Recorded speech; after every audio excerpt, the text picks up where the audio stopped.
තෙරුවන් සරණයි සියලු දෙනාටම. හරි. අද අපි සාකච්ඡා කරන්න යන්නේ අභිධර්ම පිටකයේ විභංග ප්‍රකරණයේ 8 වෙනි විභංගය. අපි පහුගිය සති කිහිපය තුළදීම අපි විභංග 7ක් ඉවර කරා.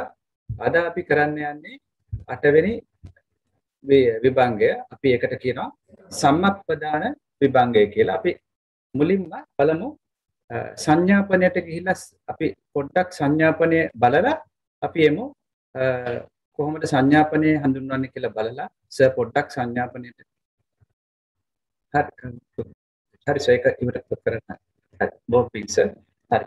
එතකොට සම්මප්පදාන විභංගය.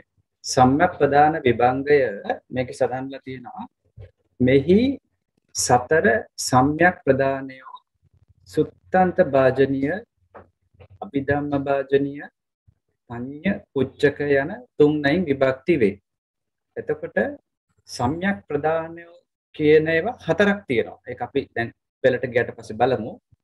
එතකොට ඒ හතර මෙහි සඳහන්ලා තිනවා ණය ක්‍රම තුන යටතේම. ඒ කියන්නේ සුත්තන්ත භාජනීය අභිධම්ම භාජනීය පඤ්ඤ පුච්චක යන තුන්වෙනි විභක්ති වේ. විභක්ති වෙනවා කියලා කියන්නේ බෙදා. විභක්ති කියන අවශ්‍ය නැහැ විභාගය කරනවා විභක්ති කියලා කියන්නේ බෙදලා දක්වලා පෙන්නලා තියෙනවා. සුත්තන්ත භාජනීයේ ලෞකික ලෝකෝත්තර මිශ්‍ර සම්‍ය ප්‍රදානෝ කියන ලද. ඒ කියන්නේ සුත්තන්ත භාජනීය තියන්නේ ලෞකිකයි ලෝකෝත්තරයි දෙකම මිශ්‍රව කියලා තියෙනවා කියලා කියනවා. ඊට පස්සේ කියනවා අභිධම්ම භාජනීයේ ද පඤ්ඤ පුච්චකයේ ද ලෝකෝත්තර සම්‍ය ප්‍රදානියම කියන ලද. ඒක පැහැදිලි. සුත්තන්ත භාජනීය ලෞකික ලෝකෝත්තර මිශ්‍රයි අභිධම්ම භාජනීය සහ පඤ්ඤ පුච්චකේ ලෝකෝත්තර සම්‍ය ප්‍රදානයම තමයි කියලා තියෙන්නේ කියලා කියනවා. ඊට පස්සේ කියනවා අභිධම්ම භාජනීය දක්වන ලද්දේ ණය මුඛ මාත්‍රයකි. ඒ කියන්නේ අපි අර කලින් කිව්වේ අපි ඉගෙන ගත්තා අර අපේ ධම්මසංගණී ප්‍රකරණයේ ආකාරයට ලෝකෝත්තර සිත් ගැන තමයි මේ කියලා තියෙන්නේ. ඒක තමයි මේ කියන්නේ ණය මුඛ මාත්‍රයකින් දක්වලා තියෙන්නේ විස්තර විභාග ධම්මසංගණී අනුසාරයෙන් දත යුතු වේ. ඔන්න ඔච්චරයි සම්‍යක් ප්‍රදාන විභාගයේ දක්වලා තියෙන්නේ. සම්‍යක් ප්‍රදාන විභාගය ඇත්තටම කෙටි විභාගයක්. හැබැයි බොහොම ප්‍රබල විභාගයක්. මොකද හේතුව අපි එදා කියලා දුන්නා සත්‍තිස් බෝධිපාක්ෂික ධර්ම වලින් පළවෙනිම අපි ඉගෙන ගත්ත ගිය සතිවල සතර සතිපට්ඨානේ. ඊට පස්සේ දෙවෙනි එක තමයි සම්‍යක් ප්‍රදාන විභාගය කියන්නේ. ඉතින් ඒ නිසා කෙටි වුණාට බොහොම ප්‍රබල විභාගයක්. අපි දැන් එහෙමනම් ඔච්චර කියලා තියෙන සංඥාපනේ දැන් අපි යන් පෙළපොතට. පෙළපොතේ සිංහල පැත්තට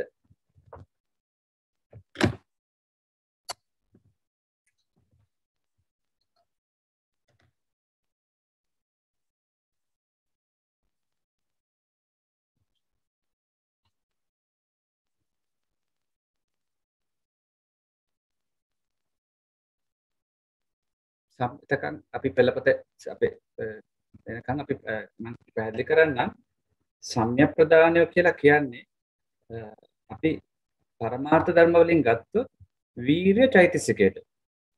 ඒක හොඳට මතක තියාගන්න අපිට පුළුවන් වෙනවනේ මේ හැම ධර්මතාවයක්ම හැම දෙයක්ම අපිට කියලා දෙන්නේම පරමාර්ථ ධර්ම වලට හරවලා බලන්න. එතකොට සම්‍යක් ප්‍රදාන කියන එකේ සම්ප්‍රදානකෙන් පරමාර්ථ ධර්මයකට ඇහුවොත් අපි දැනගන්න ඕනේ වීර චෛතසිකය.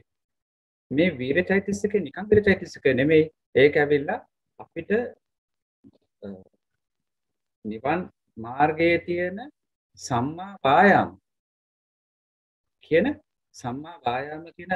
මේකේ 369 වෙනි පිටුව.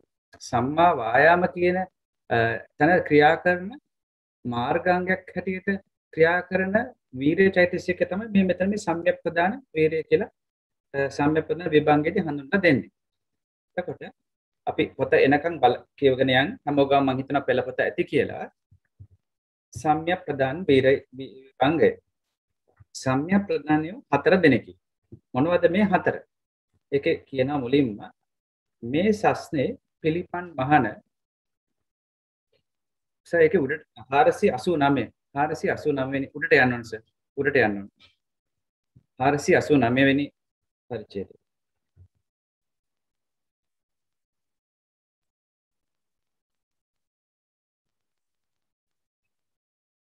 සම්‍යක් ප්‍රදානෝ සතර දිනකි. මේ සස්නේ පිළිපන් හරිස බොහොම පිං සිදෙනවා. මේ සස්නේ පිළිපන් මහන නෝපන් ලාමක අකුසල ධර්මයන්ගේ නොඉපදීම පිණිස කත්තු කම්මතා කුසල ඡන්දේ උපදවයි. ඒ කියන්නේ මේ ශාස්ත්‍රයේ පිළිපන් මහන කියලා කියන්නේ මේ අපේ බුද්ධ ශාසනය මේ තිසරණ සරණ ගියපු මේ ශාස්ත්‍රයේ පිළිපන්න මහණෙක්. මෙතන මහණ කියලා කිව්වට අපිට මේක හතර කොටසෙම ගන්න පුළුවන්. නූපන් ලාමක අකුසල ධර්ම. දැන් ලාමක අකුසල ධර්මයට කොහොමද කියන්නේ ලාමකයි කියලා. අපි කියන්නේ පොඩි මේ වැඩ කරාන් පස්සේ මේක ඒවා ලාමක වැඩ කරන්න එපා කියලා. එතකොට මේ සියලුම අකුසල කර්ම ලාමකයි. එතකොට නූපන් කියලා කියන්නේ තාම කරලා නැහැ. නූපන් ලාමක අකුසල ධර්මයන්ගේ නොඉපදීම පිණිස. ඒ කියන්නේ තාම අකුසල ධර්මයේ කරලා නැහැ. ඒක ආයි කවදාවත් අපේ අතින් නොසිදුවීම පිණිස කත්තිකම්මච්ඡතා කුසල ඡන්දය උපදවයි. ඒතර කත්තිකම්මච්ඡ කුසල ඡන්දය කියලා කියන්නේ අපිට පැහැදිලි කරන්න පුළුවන් කුසල ඡන්දය කියන එක අපිට තේරෙනවා. කුසල ඡන්දය කියලා කියන්නේ කුසලයට ඇති කරගන්නවා ඡන්දය කියන්නේ කැමැත්ත. කත්තිකම්මච්ඡ කියලා කියන්නේ මේ කර්මඵලය ගැන විශ්වාසයක් ඇති කරගෙන. එහෙම නැත්නම් මේක මේ මාර්ගයේ ගියොත් අපිට නිර්වාණ අවබෝධය ලබා ගන්න පුළුවන් කියලා යම්කිසි විශ්වාසයක් ඇති කරගන්න කුසල ඡන්දය තමයි කත්තිකම්මත කුසල ඡන්දය කියලා කියන්නේ. ඉතින් ඒ විදිහට ඡන්දයක් ඇති කරගෙන තමයි අර තමන්ගේ අතින් නූපන් ලාමක අකුසල ධර්ම නොඉපදෙම මිනිස ඔන්න පළවෙනියෙන්ම කරන ඒක ඒ පළවෙනි සම්මා වායමයි පළවෙනි සම්‍යක් ප්‍රදානය. එහෙම කරලා වෑයම් කරනවා. කායික චෛතසික වීර්ය කරනවා. සිත නගා සිටවනවා. ප්‍රධාන වීර්ය කරනවා. මෙන්න මෙතනදී මට කියන්න කැමති මෙන්න මේ වචන ටික දැන් අපි ඉගෙන ගන්න ඕනේ මෙන්න මේ වචන ටික අර අපි එදා කිව්වා වගේ ආතාපි සතිමා ආතාපි සම්පජන්න සතිමා කිව්වා වගේ අපි සතිපට්ඨාන ඉතින් මේකේ මතක තියාගන්න මේ වචන ටික මොනවද මේ වචන ටික? පාලි වලින් කියන්නේ ඉදබික්කු අනුපානං පාපකානං අකුසලානං ධම්මානං. එතකොට ඒ කියන්නේ ඉදබික්කු කියලා කියන්නේ මේ ශාසනීය භික්ෂුව අනුපානං පාපකානං අකුසලානං. අනුපානං කියලා කියන්නේ තාම ඉපදුන්නේ නැති. අනුපානං පාපකානං අකුසලං ධම්මානං අනුපාදාය. ඒ කියන්නේ තාම නොයිපදිච්ච අකුසල ධර්ම අනුපාදාය කියලා කියන්නේ නොයිපදීම පිණිස ඡන්දං ජනේති. ඔන්න ඡන්දං ජනේති කියලා කියන්නේ ඡන්දයක්. ඡන්දය කියලා කියන්නේ අපි දන්නවා ඒක චෛතසිකය. එතන අපි චෛතසිකයට වඩා මෙතන අපි ගන්නෙ ඒ කියන්නේ කැමැත්ත කියන එක. අපි ඡන්දයක් කැමැත්ත කරපි කත්තිකම්මච්ඡතා කුසල ඡන්දය කියලා කුසල ඡන්දයක් ඇති කර ගන්නවා. ඒකට තමයි කියන්නේ ඡන්දං ජිනේති. ඔන්න ඒක පළවෙනි. දෙවෙනියට වායමති. වායමති කියලා කියන්නේ වෑයම් කරනවා. තව මේක පල්ලෙත් එක විස්තර වෙනවා හොඳටම. දැනට දල වශයෙන් හිතා ගන්න වායමති කියන්නේ වෑයම් කරනවා. සර් එතන මුල ටික ඇහුන්නේ ශබ්දේ නැතුව ගියා. ඡන්දං ජිනේති කියලා කියන්නේ කත්තිකම්මච්ඡතා කුසල ඡන්දය ඇති කර ගන්නවා කියන එක. ඔන්න ඒක පළවෙනි. මොනවටද? නෝපන්නා වූ අකුසල ධර්ම නෝපදීම පිණිස. ඊට පස්සේ වායමති කියලා කියන්නේ වෑයම් කරනවා. 3 විරියං ආරහති. විරියං ආරහති කියලා කියන්නේ කායික චෛතසික වීර්යයක් ඇති කර ගන්නවා. කායික චෛතසික වීර්යයක් ඇති කරගන්නවා. ඊට පස්සේ කියනවා චිත්තං පග්ගණ්ණාහති. චිත්තං පග්ගණ්ණාහති කියලා කියන්නේ සිත නගා සිටව ගන්නවා. සිත කත්තිකපත කුසල ඡන්දයේ සිතේ ඇති කර ගන්නවා. සිත දැඩි කර ගන්නවා. මේ වීර්යයත් එක්කම සිත දැඩි කර ගන්නවා. ඊට පස්සේ අන්තිමට කියනවා පදහති. පදහති කියලා කියන්නේ පදන් වීර්ය කරනවා. ඔන්න ඔය ආකාරයට ඔන්න 5ක් තියෙනවා මතක තියාගන්න. ඡන්දං ජනේති, වායමති, විරියං ආරහති, චිත්තං පග්ගණ්ණාහති, පදහති. ඔන්න ඔය ආකාරයට 5 ආකාරයකට වීර්ය ඇති කර ගන්නවා. පළවෙනි වීර්ය. පළවෙනි සම්‍යක් ප්‍රදානය. මොකද්ද? නූපන් අකුසල නූපවදීම පිණිස.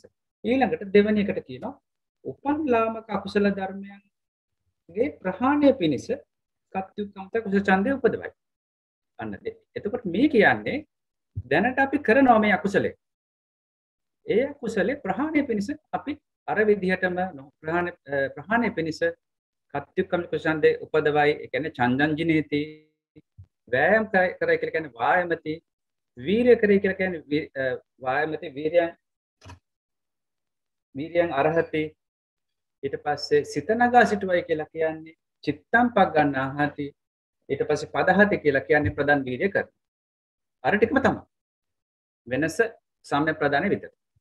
තුන් වෙනුව නූපන් කුසල ධර්මයන්ගේ ඉපදීම පිණිස. ඔන්න දැන් කලින් කතා කරේ ලාමක අකුසල ගැන. දැන් කියනවා නූපන් කුසල ධර්ම ගැන. නූපන් කුසල ධර්ම. ඒ කියන්නේ දැන් අපි මේ කුසල කර්මය කරන්නේ නැහැ දැනට. අපේ හිතේ හටගෙන නැහැ. නමුත් අපි අලුතෙන් මේක කරන්න හිතනවා. ඔන්න ඒක තමයි කියන්නේ නූපන් කුසල ධර්මයන්ගේ ඉපදීම පිණිස. අතන කියන්නේ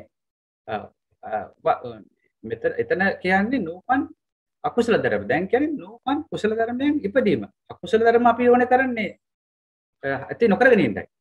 කුසල ධර්ම අපි ඕනේ කරන්නේ ඇති කරගන්නයි. එතකොට නූපන් කුසල ධර්මයන්ගේ ඉපදීම පිණිස කුසල ඡන්දය උපදවයි, වෑයම් කරයි, අර පහ වෑයම් කරයි, වීර්ය කරයි, සිත නගා සිටුවයි, ප්‍රධාන වීර්ය කරයි.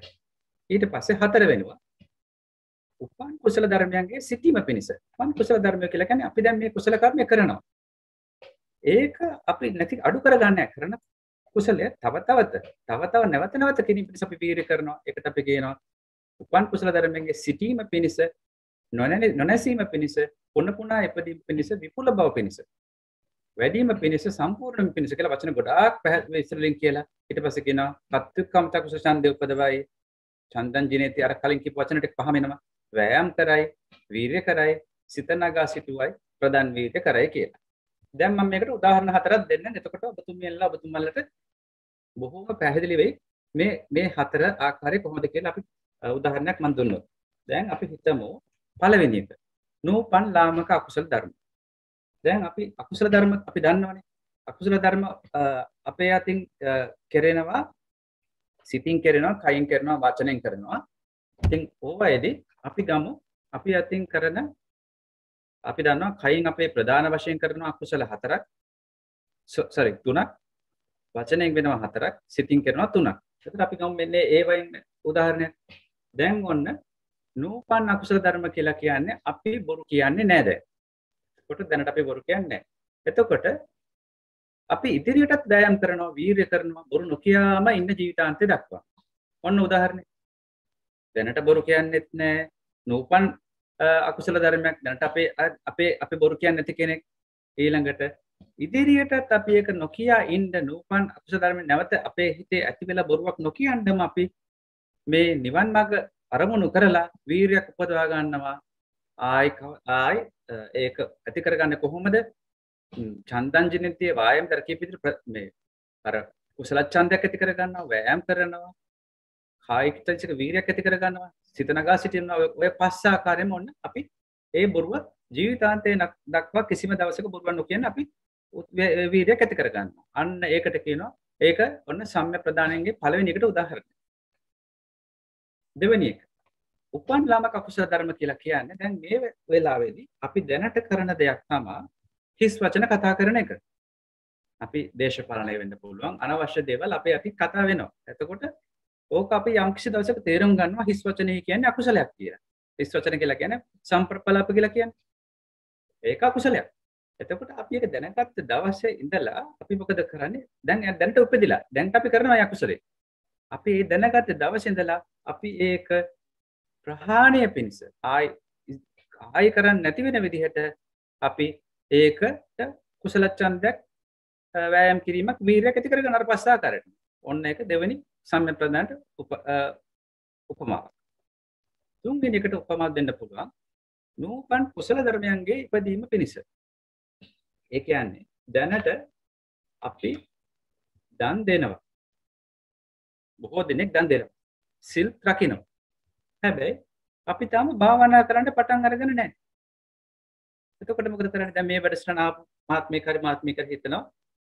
දැන් මම නිවන් මාර්ගට මම මෙච්චර කාලයක් දන් දුන්නා. මෙච්චර කාල මම සිලුත් රැක්කා.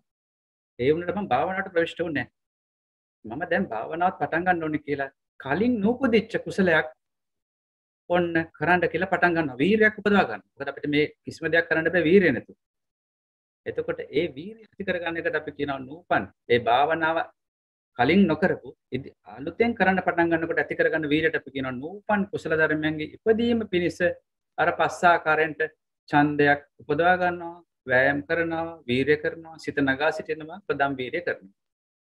ඊළඟට හතරේ එක උදාහරණයක් දෙන්න පුළුවන්. හතරෙනි සම්‍යක් ප්‍රදානයට අපි දැනට දන් දෙනවා. අපි කොහොමත් බෞද්ධයෝ හැටියට අපි දානෙ කරන එක අපි දන්නවා. අපි දන් දෙනවා. නමුත් අපි තාම දීලා නැහැ අපේ අපි දාන එතන අපි දාන දෙනවා. අපි මේ දෙන දානේ අපි මොකද කරන්නේ? නොනවත්වාම දෙනවා. දැන් අපි කියමුකෝ දන් දෙනකොට සමහර වෙලාවට අපි දන්නවා සමහර වෙලාවට අපේ අර අනේ පිසුතුමාට සිදු වුණා වගේ සමහරලාට අපි දුක්පත් වෙන්න පුළුවන්. අපි දන් දීගෙන යනකොට සමහරලාට අපේ අතට සමහරලාට දන් දෙන්න නොහැකියාවක් ලැබුණා. නමුත් මෙතනදී කරන්නේ මේ වීර්යයක් ඇති කර ගන්නවා. තමන්ට නැති උනා තියෙන පමණින් හරි දන් දීම කරනවා. ඔන්න බලන්න.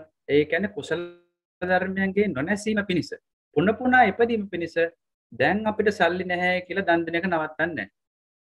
තමන්ට ලැබුණේ මොකද? ඒකෙන් කොටසක් හරි දානයක් දීලා අර තමන්ගේ ඒ කුසල ශක්තිය නොනවත්වාම පවත්වාගෙන යන එකට අපි කියනවා.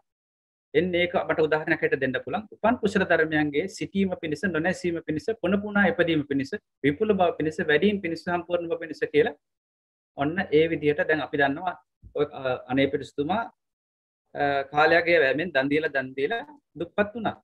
නමුත් එතුමා අපි අහලා තියෙනවා තථාගතයන් වහන්සේ ඇහුවාම කොහොමද දැන් කියලා කිව්වා මම දැන් කාඩිගොඩි බතුයි තමයි දන් දෙන්න මහ සංඝරත්නයට කියලා. දිනපතා 500ක් නමකට දන් දුන්නා මම දන්න විදිහට අහලා තියෙන විදිහට එතුමාගේ මාලිගාවට වඩම්මවල. ඉතින් එතකොට ඒ වුණාට එතුමා අර දාණය නැවැත්තුවේ නැහැ. හැබැයි පස්සේ කාලෙක ඒ විපාකයක් වශයෙන් එතුමා පරලෝ යනකොට එතුමාට නැවත ධනෙ ලැබුණා. ඉතින් අර ඒක තමයි මට දෙන්න පුළුවන් උදාහරණේ. අර උපන් කුසලය නැවත කිරීම කියන එකට තමයි තුන්වෙනි වීරිය. අපි දැන් ඊළඟට යන් පල්හැට ඊළඟට ඒකේ දැන් 490 කියන පරිච්ඡේදය පැහැදිලි කරලා තියෙනවා. ඔය අපි දැන් කියපු හතර විස්තර වශයෙන්. ඔන්න දැන් අපි ඒක බලමු. කිසෙයින් කියලා කියන්නේ කෙසේද? ඒ කියන්නේ කෙසේද මහාන නෝපන්. එතකොට දැන් ඒ අර මුලින්ද කියපු සාරාංශය දැන් එකින්කට පැහැදිලි කරනවා. කිසෙයින් මහාන නෝපන් අකුසල ධර්මයන්ගේ නූපදීම් පිණිස කුසල ධර්ම උපවාද කියලා ඒක ප්‍රශ්නයක් අහනවා. අහලා කොහොමද ඒක වෙන්නේ කියලා ඔන්න ඒක කියනවා. නූපන් අකුසල ධර්මයේ කවරේද යත් ලෝභ දෝෂ මෝහ. අපි දන්නවා අපි දැන් ඉගෙනගෙන තියෙනවා හේතු ප්‍රත්‍යයම කරනකොට මේ මහත්ම හොඳටම දැන් දන්නවා අකුසල මූල තුනක් තියෙනවා. එතකොට අකුසලයක් සිද්ධ වෙන්න නම් එක්ක ලෝභය නැත්නම් ද්වේෂය එහෙම නැත්නම් මෝහය නම් අනිවාර්යෙන් ලෝභය දෝෂය දෙකේම එනවා. එතකොට ඔය අකුසල මූල තුන එන්න ඕනේ. එතකොට අකුසලයක් කියන එක මෙතන පැහැදිලි කරලා තියෙනවා. කුසල ධර්මය කියලා කියන්නේ ලෝභ දෝෂ මෝහ යන තුන් අකුසල මූලයය. ඊට පස්සේ කියනවා තදේක්ෂ වූ කෙලෙෂය. එතකොට ඒ කියන්නේ දැන් ලෝභය නිසා තමයි අපි දන්නවා අකුසලයක් කෙනෙකුට එන ලෝභසිත. අපි දැන් අභිධර්මයේ හදාරණ හැටියට දන්නවා ලෝභසිත 8ක් තියෙනවා. ද්වේෂසිත 2ක් තියෙනවා. මෝහසිත 2ක් තියෙනවා. එතකොට ඒ ලෝභසිත, ද්වේෂසිත, මෝහසිත වලට තනියෙන් ඉන්න බෑ. දැන් අපි දන්නවානේ. අපි අහලා තියෙනවා දැන් දන්නවා ලෝභසිතක් කෙනෙකුට ඒකට චෛතසික ප්‍රමාණයක් එනවා. එතකොට ඒ එන්නේ ලෝභ චෛතසිකයේ, ද්වේෂ චෛතසිකයේ, ලෝභ චෛතසිකයේ, මෝහ චෛතසිකයේ විතරක් නෙමෙයි. තව අන්‍ය සමාන චෛතසික, අකුසල සාධාරණ චෛතසික කොහොම එනවා. ඉතින් ඒ නිසා තදේක්ෂ කෙලෙස් කියලා කියන්නේ අනෙක් කෙලෙස්යෝ. දැන් මෙතන කෙලෙස්යෝ කියනකොට අපිට නිකන් හිතා ගන්න පුළුවන් මෙන්න මෙහෙම. කෙලෙස්යෝ කියලා කියවම කෙලෙස් 10ක් තියෙනවා. ඒතර අපිට පුළුවන් ඒ කෙලෙස් 10න් ලෝභයයි මෝහයයි ආවනම් ලෝභ මූලික සිතට ඉතුරු කෙලෙස් 10න් එතන දෙකක් තියෙන නිසා ලෝභයයි මෝහයයි ඉතුරු 8 කියලා ගන්න පුළුවන්. ඔන්න එතකොට ලෝභ ද්වේෂ තුන් අකුසල මූලයෝයි අනිකුත් ඒකත් එක්ක එදෙන්නා කෙලෙස්යෝ ටිකයි තත් සම්පයුක්ත. ඒකත් එක්ක සම්ප්‍රයුක්ත කියලා කියන්නේ මිශ්‍රව. තත් ඒවත් එක්ක මිශ්‍රව හට ගන්නා වේදනාස්කන්ධය කියලා මෙතනින් අදහස් කරන්නේ වේදනා චෛතසිකය. සංඥාස්කන්ධය සංඥා චෛතසිකය. සංස්කාර ස්කන්ධය කියලා කියන්නේ අනිකුත් චේතනා ආදී අනිකුත් චෛතසික. ඒ ලෝභ සිතේ පහළ වෙන. ඊළඟට විඥාන ස්කන්ධය. ඒ ලෝභ සිත කියන අර සතර නාමස්කන්ධ. මෙතන කියන්නේ වේදනා සංඥා සංස්කාර විඥාන කියලා කියන්නේ සතර නාමස්කන්ධ. එතකොට ලෝභ ද්වේෂ මොහ තුන් අකුසල මූලයෝයි ඒකත් එක්ක ඉදිරිය කෙලේශයෝයි සතර නාමස්කන්ධයි. ඊළඟට කියනවා තත් සමුට්ඨාන.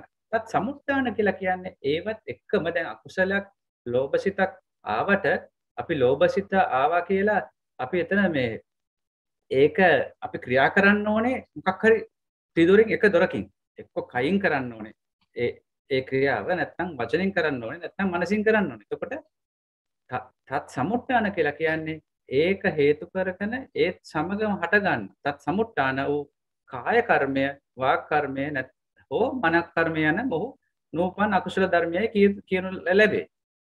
දැන් එතකොට දැන් අපි කලින් මම ගත්ත උදාහරණයට හැටියට එතන එන්නේ මම ගත්තේ බොරු කීම කියන එක. එතකොට ඒක වාක් කර්මයක්. ඊළඟට ඒක වැටෙන්නේ අපි බොරු කියන්න පුළුවන් ලෝභය නිසා බොරුවක් කියන්නත් පුළුවන් ද්වේෂය නිසා බොරුවක් කියන්නත් පුළුවන්. ඉතින් එතකොට මේ විදිහට දැන් අපි ගලපා ගන්න පුළුවන් වෙන්න ඕනේ. ඔය විදිහට මම දීපු උදාහරණේ දැන් එතනදී අහුම්ලා දෙනවා මොකද්ද මේ අකුසල කර්මයක් කියන්නේ මොකද්ද කියලා පැහැදිලි කරලා දෙනවා. ඊට පස්සේ කියනවා මෙසේ මේ නූපන් ලාමක අකුසල ධර්මයන්ගෙන් නූපදීන් පිණිස කුසල ඡන්දයක් උපදවයි වෑයම් කරයි වීර්ය කරයි සිත නගා සිටවයි ප්‍රදන් වීර්ය කරයි කියලා කියනවා. ඊට පස්සේ පැහැදිලි කරනවා අර වචනෙන් වචනේ ඡන්දං ජනේති කියන්නේ මොකද්ද කියන එක පැහැදිලි කරනවා. එතන කියනවා ඡන්දය කවරේද යම් ඡන්දයක් ඡන්දය කරන අයුරක්. ඡන්දය කියලා කියන්නේ කැමැත්තක් කියලා කියන්නේ අපි දන්නේ කැමැත්ත කියන එක ඡන්දය කියලා කියන්නේ ඡන්දය කියලා චෛතසිකයක් තියෙනවා. නමුත් මෙතන කියලා කියන්නේ කැමැත්ත කියන එක. චෛතසිකය නෙමෙයි. යම් ඡන්දයක් ඡන්දය කරන අයුරක් කැමැති බවක් කුසලයක ස්වභාව ඡන්දයක් වේද මේ ඡන්දයයි කියනු ලැබේ. මෙතන දැන් ප්‍රශ්නයක් එන්න පුළුවන් අකුසලයට කුසලයක් දැමෙන්නේ කොහොමද කියලා. මෙතන මේ කුසල කියලා කියන්නේ අකුසලයේ නෝපදීවීමට ඇති කරගන්න කුසල ඡන්දය. අන්න ඒකයි මෙතන කුසල කියලා කියන්නේ. ඊළඟට ඡන්දයක් උපදවයි නිරතුරු කෙරෙහි නගා සිටුවයි මොනවට නගා සිටුවයි නිපදවයි ඔන්න ඔය වචන ගොඩකින් පැහැදිලි කරන්නේ මේ ඡන්දය කියන වචනේ. ඉතින් මේකේ විභාගයකට වගේ ලියනවා නම් මේකේ වචන දෙක තුනක් හිත පාඩම් කරගත්තාම ඇති ප්‍රමාණවත්. ඊළඟට වායමති. වායමති කියලා කියන්නේ මේ එකම දේ වචන කීපකින් පස්සාකරෙන් පැහැදිලි වෙනවා. දෙවෙනි එක වායමති. වායමති කියලා කියන්නේ වායම කරනවා කියලා කියන්නේ චෛතසික වීරාරම්භයක්. සම්මා වායාම සම්මා ව්‍යායාමය. යයි වායමයි කියනු ලැබේ. ව්‍යායාමෙන් උපත වූයේ සම්පත වූයේ එළඹ සිටියේ මොනවට එළඹ සිටියේ නොයෙන් වෙන් වේ. ඒ කියන්නේ මේ කරන අපි කියන්නේ කායික ව්‍යායාම කරනවා කියලා. ඒ ව්‍යායාම කරනවාගේ මෙතන චෛතසික ව්‍යායාමයක්. ව්‍යායාම කියලා කියන්නේ වෑයමක් කරනවා මොනවටද? අර මේ නූපන් අකුසල් නූපදීන් පිණිස. විරියං ආරහති. විරියං ආරහති කියලා කියන්නේ විරිය. එතන කියන්නේ විරිය කවරේදයක්? එතනත් අර විදිහටම කියනවා චෛතසික වීර්යාරම්භයක් සම්‍යක් ව්‍යායාමයක් විරිය ඊ කියලා ලැබෙයි මේ වීර්යය කෙරේ පුන ආරම්භයි පුනා කෙරේ අසුර කෙරේ වඩයි බහුල කෙරේ. දැන් මෙතන අපි දන්නවා අර ආරම්භ වීර්ය නික්කම්ම වීර්ය පරාක්‍රම වීර්ය කියලා අපි ඉගෙනගෙන තියෙනවා. ආරද්ධ වීර්ය නික්කම්ම වීර්ය පරාක්‍රම වීර්ය කියලා වීර්ය තුනක් තියෙනවා. ඒ කියන්නේ වැඩක් පටන් ගන්නකොට තියෙන වීර්ය, ඒක නොකඩවා පවත්වා ගැනීමට තියෙන වීර්ය, ඊළඟට ඒක ජයග්‍රහණය කරන්න තියෙන වීර්ය. ඔය ආකාරයට මේ ඒ වෙන විදිහට වීර්ය දක්වන විදිහක් නම් මෙතන කියන්නේ ඒ හා සමානව අපි හොඳ චෛතසික වීර්යයක් ඇති කරගන්නවා. අපේ සිත මේ සිතේ ඒක තමයි විරියං අරහිත කියලා මේ තුන්වෙනි වචනෙන් කියන්නේ. හතරවෙනි එක කියන්නේ චිත්තං පග්ගන්නා හාති. චිත්තං කියලා මෙතන ගන්න සිත. මොකද වීර්ය ඇවිල්ලා ඒ හිත දැඩි කරගන්න ඕන. මොකටද හිත දැඩි කරගන්නේ? දැන් මම කලින් කිව්වනේ බොරු කීම කියන එක දැන් අපි කලින් නොකියුප එකේ දැන් ඔන්න බොරු කියන අවස්ථාවක් එනවා.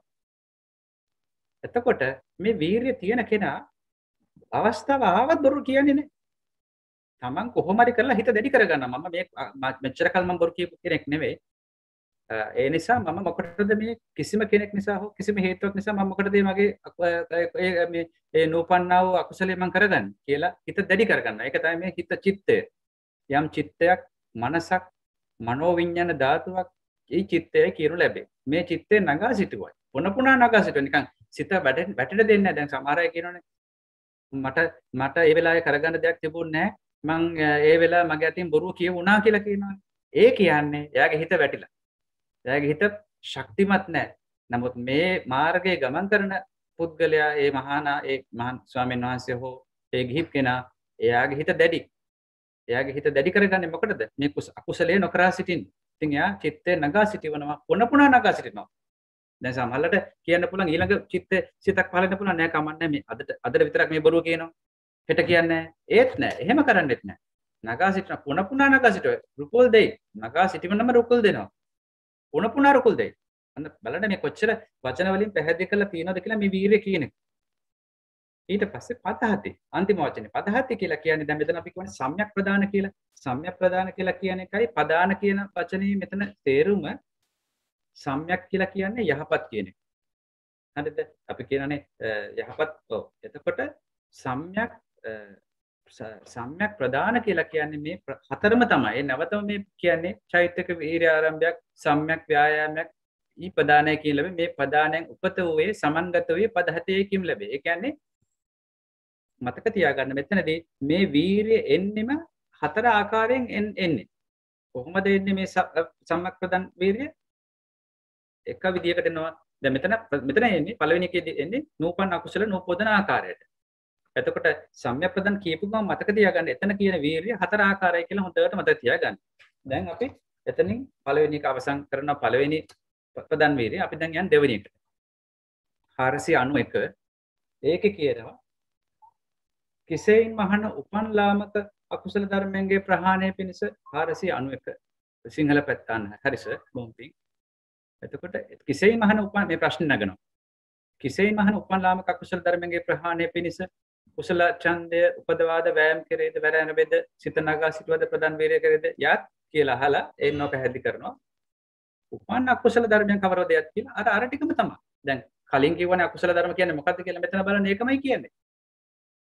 ලෝභ දෝෂ මෝහ යන තුන් අකුසල මුලයෝ තදේක්ෂ වූ කෙලෙසයෝ සංප්‍රයුක්ත වේදනා විඥාන වේදනා එතන මේ තුනක් තියලා තියෙන වේදනාව ඉඳලා පෙය්‍යාලම විඥාන ස්කන්ධය. එතනින් කියන්නේ ඊතුරු දෙකක් වෙනවා. එතකොට තත්සම්මුත්තාන වූ කාය කර්ම වාක් කර්ම මනෝ කර්ම යන මොහු උපන් ලාමක අකුසල ධර්මයෝයි කියනු ලැබේ. මෙසේ මේ උපන් ලාමක අකුසල ධර්මගේ ප්‍රහාණය පිණිස කුසල ඡන්දය උපදවයි. වෑයම් කරයි, වැර ආරම්භයි, සිත නගා සිටුවයි, ප්‍රදාන වීර්ය කරයි. එතකොට දැන් අර අපි ගත්ත උදාහරණයක් ගත්තොත් එතනදී උපන්නා වූ අකුසල කර්මය දැන් අපේ අතින් හිස් වචන කියවෙනවා. එතකොට අපි ඒක වැටෙන්නේ මොකටද? වාග් කර්මයක් හැටියට මේ වෙන්නේ. එතකොට ඒක අපි හිස් වචන කියන්නේ සමහර ලෝභය නිසා වෙන්න පුළුවන්, ද්වේෂය නිසා වෙන්න පුළුවන්. දැන් උදාහරණයක් ගත්තොත් එහෙම නිකන් ඉන්න ගමන් අපි ගිහිල්ලා කාගේවත් හරි දේවල් අනවශ්‍ය වර්ණනා කරනවා නම් ඒක කරන්නේ එයාගේ හිත දිනා ගැනීම පිණිස නම් ඔන්න ඒක ලෝභ. ලෝභයක් ඇති කරගෙන තමයි අපි මේ කවුරු හරි වර්ණනා කරන්න ගිහිල්ලා. ඔන්න ඒක ලෝභය මුල් කරගෙන. එහෙම නැත්නම් අපි ওই දේශපාලන හරි කර දෙයක් දිහා බලලා ද්වේෂයක් ඇති කරගෙන ඔන්න දැන් අපි අපේ රටේ පාලකයන්ට හරි කාට හරි මේ අනවශ්‍ය කතා කී ඔන්න මේ හිස් වචන සම්ප්‍රප්පලාප කියන පටන් ගන්න. ඔන්න උදාහරණයක්. එතකොට ලෝභය නිසා එන්නත් පුළුවන් සම්ප්‍රප්පලාපයක් කියන එකක්. ද්වේෂය නිසා එන්නත් පුළුවන්, ලෝභ මූලික වෙන්නත් පුළුවන්, ද්වේෂ මූලික වෙන්නත් පුළුවන්. නමුත් ඔය දෙආකාරයෙන්ම කරත් වැඩකට නැති වචන අපි මං හිතන්නේ අපේ අතින් කරන ප්‍රධානම අකුසල කර්මයක් අපි හිතන් නැති අකුසල කර්මයක් තමයි හිස් වචන කියනවා සම්ප්‍රප්පලාප කියනවා කියන එක. අපි දන්නේ ඒක අපිව නිවනින් ඈතට දමන්න පුළුවන් ප්‍රබල අකුසල කර්මයක් අපි නොදන්නට අපේ අතින් වෙන. ඉතින් එතකොට ඒ හොඳට මේ ආර්ය මාර්ගය යන කෙනෙක් මං හිතනවා බොරු විතර නෙමෙයි සම්ප්‍රප්පලාපය කියන එකත් රැක ගන්න ඕනේ. ඉතින් එතකොට ඒ මේ කියන්නේ ඒක දැනට කරන උපන්නා දැනට කරගෙන යන කෙනෙක් ඒක නැවත නූපදවන්න හොඳ වීරියක් ඇති කරගන්න. ඡන්දයක් ඇති කරගන්නවා. වීරියක් ඇති කරගන්නවා. සිත නගා සිට ගන්නවා. වෑයම් කරනවා, වීරිය කරනවා, පදං වීරිය කරනවා. අර පස්සා කරන්නේ. එතකොට එතන පල්ලෙහාට ගියොත් එතනදී බලන්න ඡන්දං ජනේති කියලා අර 33ක් කියලා තියෙන්නේ අර කලින් එකේ පැහැදිලි කරපු විදියට තමයි පැහැදිලි කරන්න ඕනේ කියන එක. මෙතන පෙය්‍යාලමක් වගේ තමයි දාලා තියෙන්නේ. වායමති කියන එකත් අර කලින් එකේ දාපු එකම තමයි මෙතනට එන්නේ. ඒ නිසා ඒක විස්තර කරලා නැත්තේ කෙටි කරලායි තියෙන්නේ. විරියං ආරහති ඒකත් එහෙමයි චිත්තම් පග්ගන්නහති පදහති. එහි ඊළඟට පදහති කියන වචනේ විතරක් පැහැදිලි කරලා තියෙනවා. ඔන්න දෙවෙනි සම්‍යක් ප්‍රදානයි. ඊළඟට තුන්වෙනි එකට යන් අපි 492 492 තියෙන තුන්වෙනි එක කිසේයින් මහන නූපන් කුසල ධර්මයන්ගේ 492 වෙනි එක කිසේයින් මහන නූපන් 492 හරි බොහොම පිං කිසේයින් මහන නූපන් කුසල ධර්මයන්ගේ ඉපදීම පිණිස කුසල ඡන්දේ උපදවාද බෑම් කියලා ප්‍රශ්න අහලා ඊට පස්සේ උත්තර දෙනවා නූපන් කුසල ධර්මය කවරේද යත් අලෝභ අදෝස අමෝහ යන අන්න දැන් බලන්න අපි කලින් එකේ ගත්තේ ලෝභ දෝෂ මොහ අකුසල ධර්ම නිසා. දැන් මෙතන කියන්නේ මොනවද? කුසල ධර්ම නිසා මෙතන කියනවා අලෝභ අදෝස අමෝහ කියන තුන් කුසල මූලය. ඊට පස්සේ කියනවා තත් සංප්‍රයුක්ත වේදනා කියලා ආයි පෙය්‍යාලම විඤ්ඤාණ ස්කන්ධය. එතන මට කවුරුරි මහත්මියට කියන්න පුළුවන්ද මෙතන අර කෙලෙස් කතාවක් කතා කිව්වේ නැත්තේයි කියලා. කවුරුරි මහත්මියට උත්තර දෙන්න පුළුවන්ද? මං නිකන් අහන්නේ කරගෙන ගමන්. කුසලයක කෙලෙස් නැහැ. කියන එකද? හරි බොහොම හොඳයි. හරි. කුසල වල කෙලෙස් නැහැනේ. අන්න හරි. අකුසල වල එතන කෙලෙස් තියෙන. හරි. ඔබතුමීගේ උත්තරය හරි බොහොම පිං. හරි. එතකොට මෙතන කියනවා තුන් කුසල මූලය තත් සංප්‍රයුක්ත. අර ඒකත් එක්ක සංප්‍රයුක්ත මිශ්‍රව හට ගන්න වේදනා ස්කන්ධය, සංඥා ස්කන්ධය, සංස්කාර ස්කන්ධය, විඤ්ඤාණ ස්කන්ධය කියන්නේ අරූප ස්කන්ධ හතරයි. ඊළඟට තත් සමුට්ඨාන. ඔන්න. ඒකෙන් හට ගන්න සමුට්ඨාන කියන්නේ හට ගන්න. ඒකත් එක්කම හට ගන්න කාය කර්ම, වාක් කර්ම, මනෝ කර්ම යන මොහු නූපන් කුසල ධර්මයේ කියන ලැබේ. මෙසේ නූපන් කුසල ධර්මයන්ගේ ඉපදීම පිණිස කුසල ඡන්දයේ උපදවයි, වෑයම් කරයි, වැර අරබයි සිත නගා සිටුවයි ප්‍රදාන් වීර්ය කරයි කියලා තියෙනවා. එතකොට අපි දැන් ආයෙ අපි උදාහරණයක් එක්ක කරගෙන බලමු. එතනදී දැන් මම කිව්වා අපි ගත්ත උදාහරණය තමයි අපි දැනට දන් දෙනවා, සිල් රකින්නවා, නමුත් භාවනා කරන්නේ නැහැ. එතකොට දැන් භාවනාව කියන එක වැටෙන්නේ එතකොට මට කියන්නකෝ මෙතන කුසල මොන කාය කර්ම, වාක් කර්ම, මනෝ කර්ම කියන තුනෙන් මොකටද වැටෙන්නේ? මනෝ කර්ම. භාවනාව කියන්නේ මනෝ කර්ම. මනෝ කර්ම හරියටම හරි. එතකොට අපි දන් දෙනකොට බොහෝ වෙලාවට අපි කරන්නේ දානයක් අපි ගොඩක් වෙලාට කරන්නේ මට කියන්නකෝ දානයක් හැටෙන්නේ ප්‍රධාන වශයෙන් කොහොමද? ඒක මනසත් මේ වෙනවා. නමුත් දානයක් පූජා කරනකොට ඒක මොකෙන්ද? කාය කර්මද, වාක් කර්මද, මනෝ කර්මද? දානයක් පූජා කරනකොට අපි මහා සංඝරත්නයට දානය පූජා කරනවා හිතන්නකෝ. ඒක කාය කර්මයි. ඔව් ඒක මේ මනසත් මේ වෙනවා. නමුත් කාය නැතුව අපිට ඒ දානය පූජා කිරීමේ ක්‍රියාවලිය සිදු කරන්න බෑ. ඊළඟට දැන් අපේ ගුරු පියාණන් වහන්සේ දැන් මේ කලින් එකමාරක් තිස්සේ ඔබතුමීලට ධර්මය කියලා දුන්නා. එතකොට ඒකත් කුසලයක්. ඒ කුසලයේ කාය කර්මයක්ද, වාක් කර්මයක්ද, මනෝ කර්මයක්ද? වාක් කර්මය. ඒක ඔව් වාක් කර්මයක් කුසල වාක් කර්මයක්. අන්න හරි. ඊළඟට භාවනාව කියලා කියන්නේ මනෝ කර්මයක්. එතකොට අපි අලෝභ අදෝස අමෝහ කියන තුන් කුසල මූලය ඇති කරගෙන දැන් අපි දන්නවනේ අපිට භාවනා කරනකොට අලෝභයෙන් මේ ලෝභය තියෙන්න බෑනේ. දැන් ඒ වගේම දෝෂය තියෙන්නත් බෑනේ. ඒ නිසානේ අපි කියන්නේ ඔය භාවනා කරනකොට සමත භාවනා කරනකොට අපි ප්‍රධාන වශයෙන් අපි කිව්වේ කාමච්ඡන්ද. දැන් කාමච්ඡන්දය කියලා කියන්නේ ලෝභ පැත්ත. ඊළඟට ව්‍යාපාදය කියන්නේ ද්වේෂ පැත්ත. එතකොට කාමච්ඡන්ද ව්‍යාපාද තමයි ප්‍රධානම අපිට මේ නිවන ආවරණය කරන දෙක. පංච නිවර්ණ වලින්. එතකොට අපි භාවනාව කරනකොට අපි මොකද කරන්නේ? කාමච්ඡන්දය යටපත් කරනවා. ව්‍යාපාදය යටපත් කරනවා. එතකොට එතන එන්නේ ලෝභයට විරුද්ධ වැඩක් කරන්නේ අපි. එතකොට ඒක අලෝභය. ඊළඟට ද්වේෂයට විරුද්ධ දෙයක් අපි කරන්නේ අදෝෂය. එතකොට අලෝභ අදෝෂ ඊළඟට මේ හැම වැඩක්ම කරන්න ප්‍රඥාව ඕනේ. අමෝහය කියන්නේ ඒකයි. කිසිම කුසලයක් කරනකොට ප්‍රඥාව නැතුව බෑ. හැබැයි දැන් මෙන්න මෙහෙම දෙයක් තියෙනවා. මේකත් පැහැදිලි කරලා මම යන්නම් ඊළඟ කාරණයට මට කියන්නකෝ කුසල කර්ම තියෙනවද ප්‍රඥාව නොවැඩී කරන? තියෙනවද නැද්ද? නැහැ. සියල්ලටම ප්‍රඥාව අවශ්‍යයි. අන්න ඊතර තමයි මහත්මිය දැන් ඔබතුමිය කරා නේද පළවෙනි එක කරා නේද පළවෙනි කරා නේද මහත්මිය මේ චිත්ත ගැන ඉගෙන ගත්තා නේද? එහෙමයි. හරි. එතකොට බලන්න මම හරිද කියලා බලන්න මම පැහැදිලි කරන්නම්. අයි දැන් අපි ඉගෙන ගත්තානේ අපේ කුසල්සිත 8ක් ගැන අපි කරනකොට කාමාවචර කුසල්සිත වල අපි ඉගෙන ගත්තනේ සමහර ඒවා ඥාන සංප්‍රයුක්ත සහ ඥාන විප්‍රයුක්ත කියලා. ඔව්. කරගන්න. එතකොට බලන්න ඥාන දැන් මතකයි නේ. මතකයි නේද? එතන ඥාන සම්ප්‍රයුක්ත කියලා කියන්නේ ඒවා ත්‍රි හේතුකයි. අලෝභ අදෝස අමෝහ තුනම යෙදෙනවා. එතකොට ඥාන විප්‍රයුක්ත කියලා කියන්නේ ඒවා අලෝභ අදෝස විතරයි. ඒවයි මෝහය මට සමා වෙන්න නඩ දෙන්න.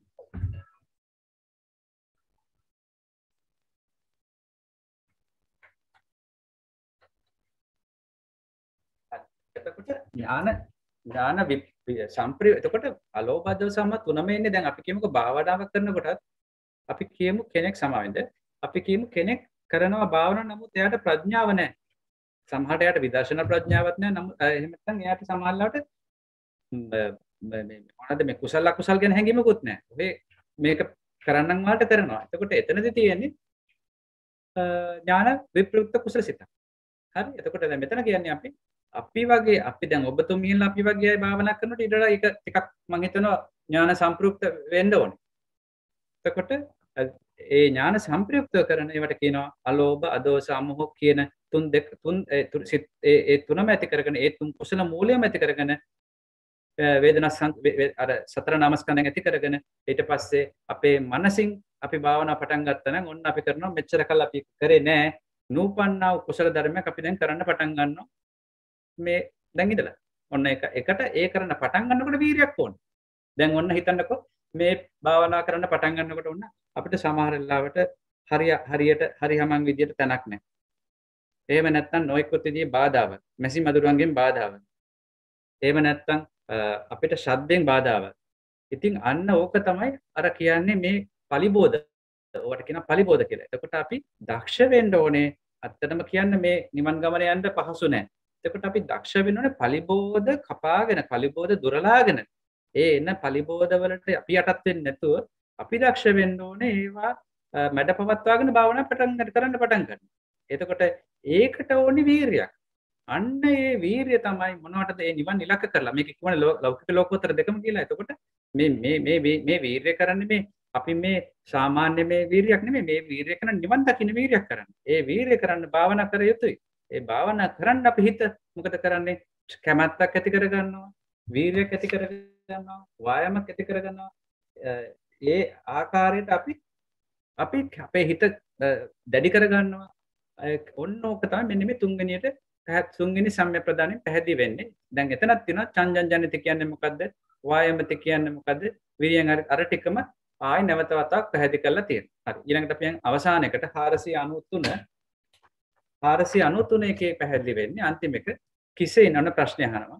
කිසෙයින් මහන උපන් කුසල ධර්මයන්ගේ සිටීම පිණිස නොනැසීම පිණිස පොන ඉපදීම පිණිස විපුල බව පිණිස දැන් එතන නම් ගොඩාක් දේවල් තියෙනවා. වචන කීපයකින් විස්තර කරලා තියෙනවා. උපන් කුසල ධර්මයන්ගේ සිටීම පිණිස. ඔන්න ඒක ආයි වෙනස් වෙන්නේ නැති වෙන්නේ සිටීම පිණිස. නොනැසීම පිණිස. ඒ කියන්නේ දැන් අර අපි ගත්ත උදාහරණයක් ගත්තොත් දැන් සමහරක් අය දැන් මම ගත්ත උදාහරණය දන් දෙනවා කියන එක නේ. සමහරක් අය දන් දෙනවා ටික කාලයක් දීලා ඔන්න ආයි නවත්තන දන් දෙන එක. ඒක හරියන්නේ නැහැ. ඒ වැඩේ හරියන්නේ නැහැ. මේ ගමන් මාර්ගයේ යන අය දන් දෙන්න ඕනේ දිගටම දෙන්න ඕනේ. දැන් අපි ගත්තොත් එimhe බෝධිසත්වය දන් දෙන්න ගත්තාන් පස්සේ අපි දන්නවා දාන පාරමිතාව කියලා එකක් තියෙනවා. ඒ දාන පාරමිතා තියෙනවා දාන පාරමිතා, දාන උපපාරමිතා, දාන පරමත්ත පාරමිතා කියලා. එතකොට දන් දෙන්න ගත්තට පස්සේ මුලින් දෙන්නේ තමන් සතු බාහිර දේවල්. ඊට පස්සේ දෙනවා තමන්ගේ ශරීරාංග. ඒ බුදු කෙනෙක් වෙන්න පෙරම් පුරන බෝධිසත්වයෙක්. ඊට පස්සේ අවසානට තමන්ගේ ජීවිතය දන් දෙනවා. ඉතින් එතකොට ඒ වගේ මේක වැඩි එන්න දවසින් දවස තමන්ගේ දන් දීමේ හැකියාව වැඩි වෙන්න ඕනේ. ඒක තමයි කියන්නේ කුසලයන් පිළිවෙල නොනැසීම පිණිස. කුසල ධර්මයේ සිටීම පිණිස දානය කරගෙන යන්නයි ආයි නොනැසීම පිණිස. ඒක නැති වෙන්න බෑ. මොන බාධක ආවත්.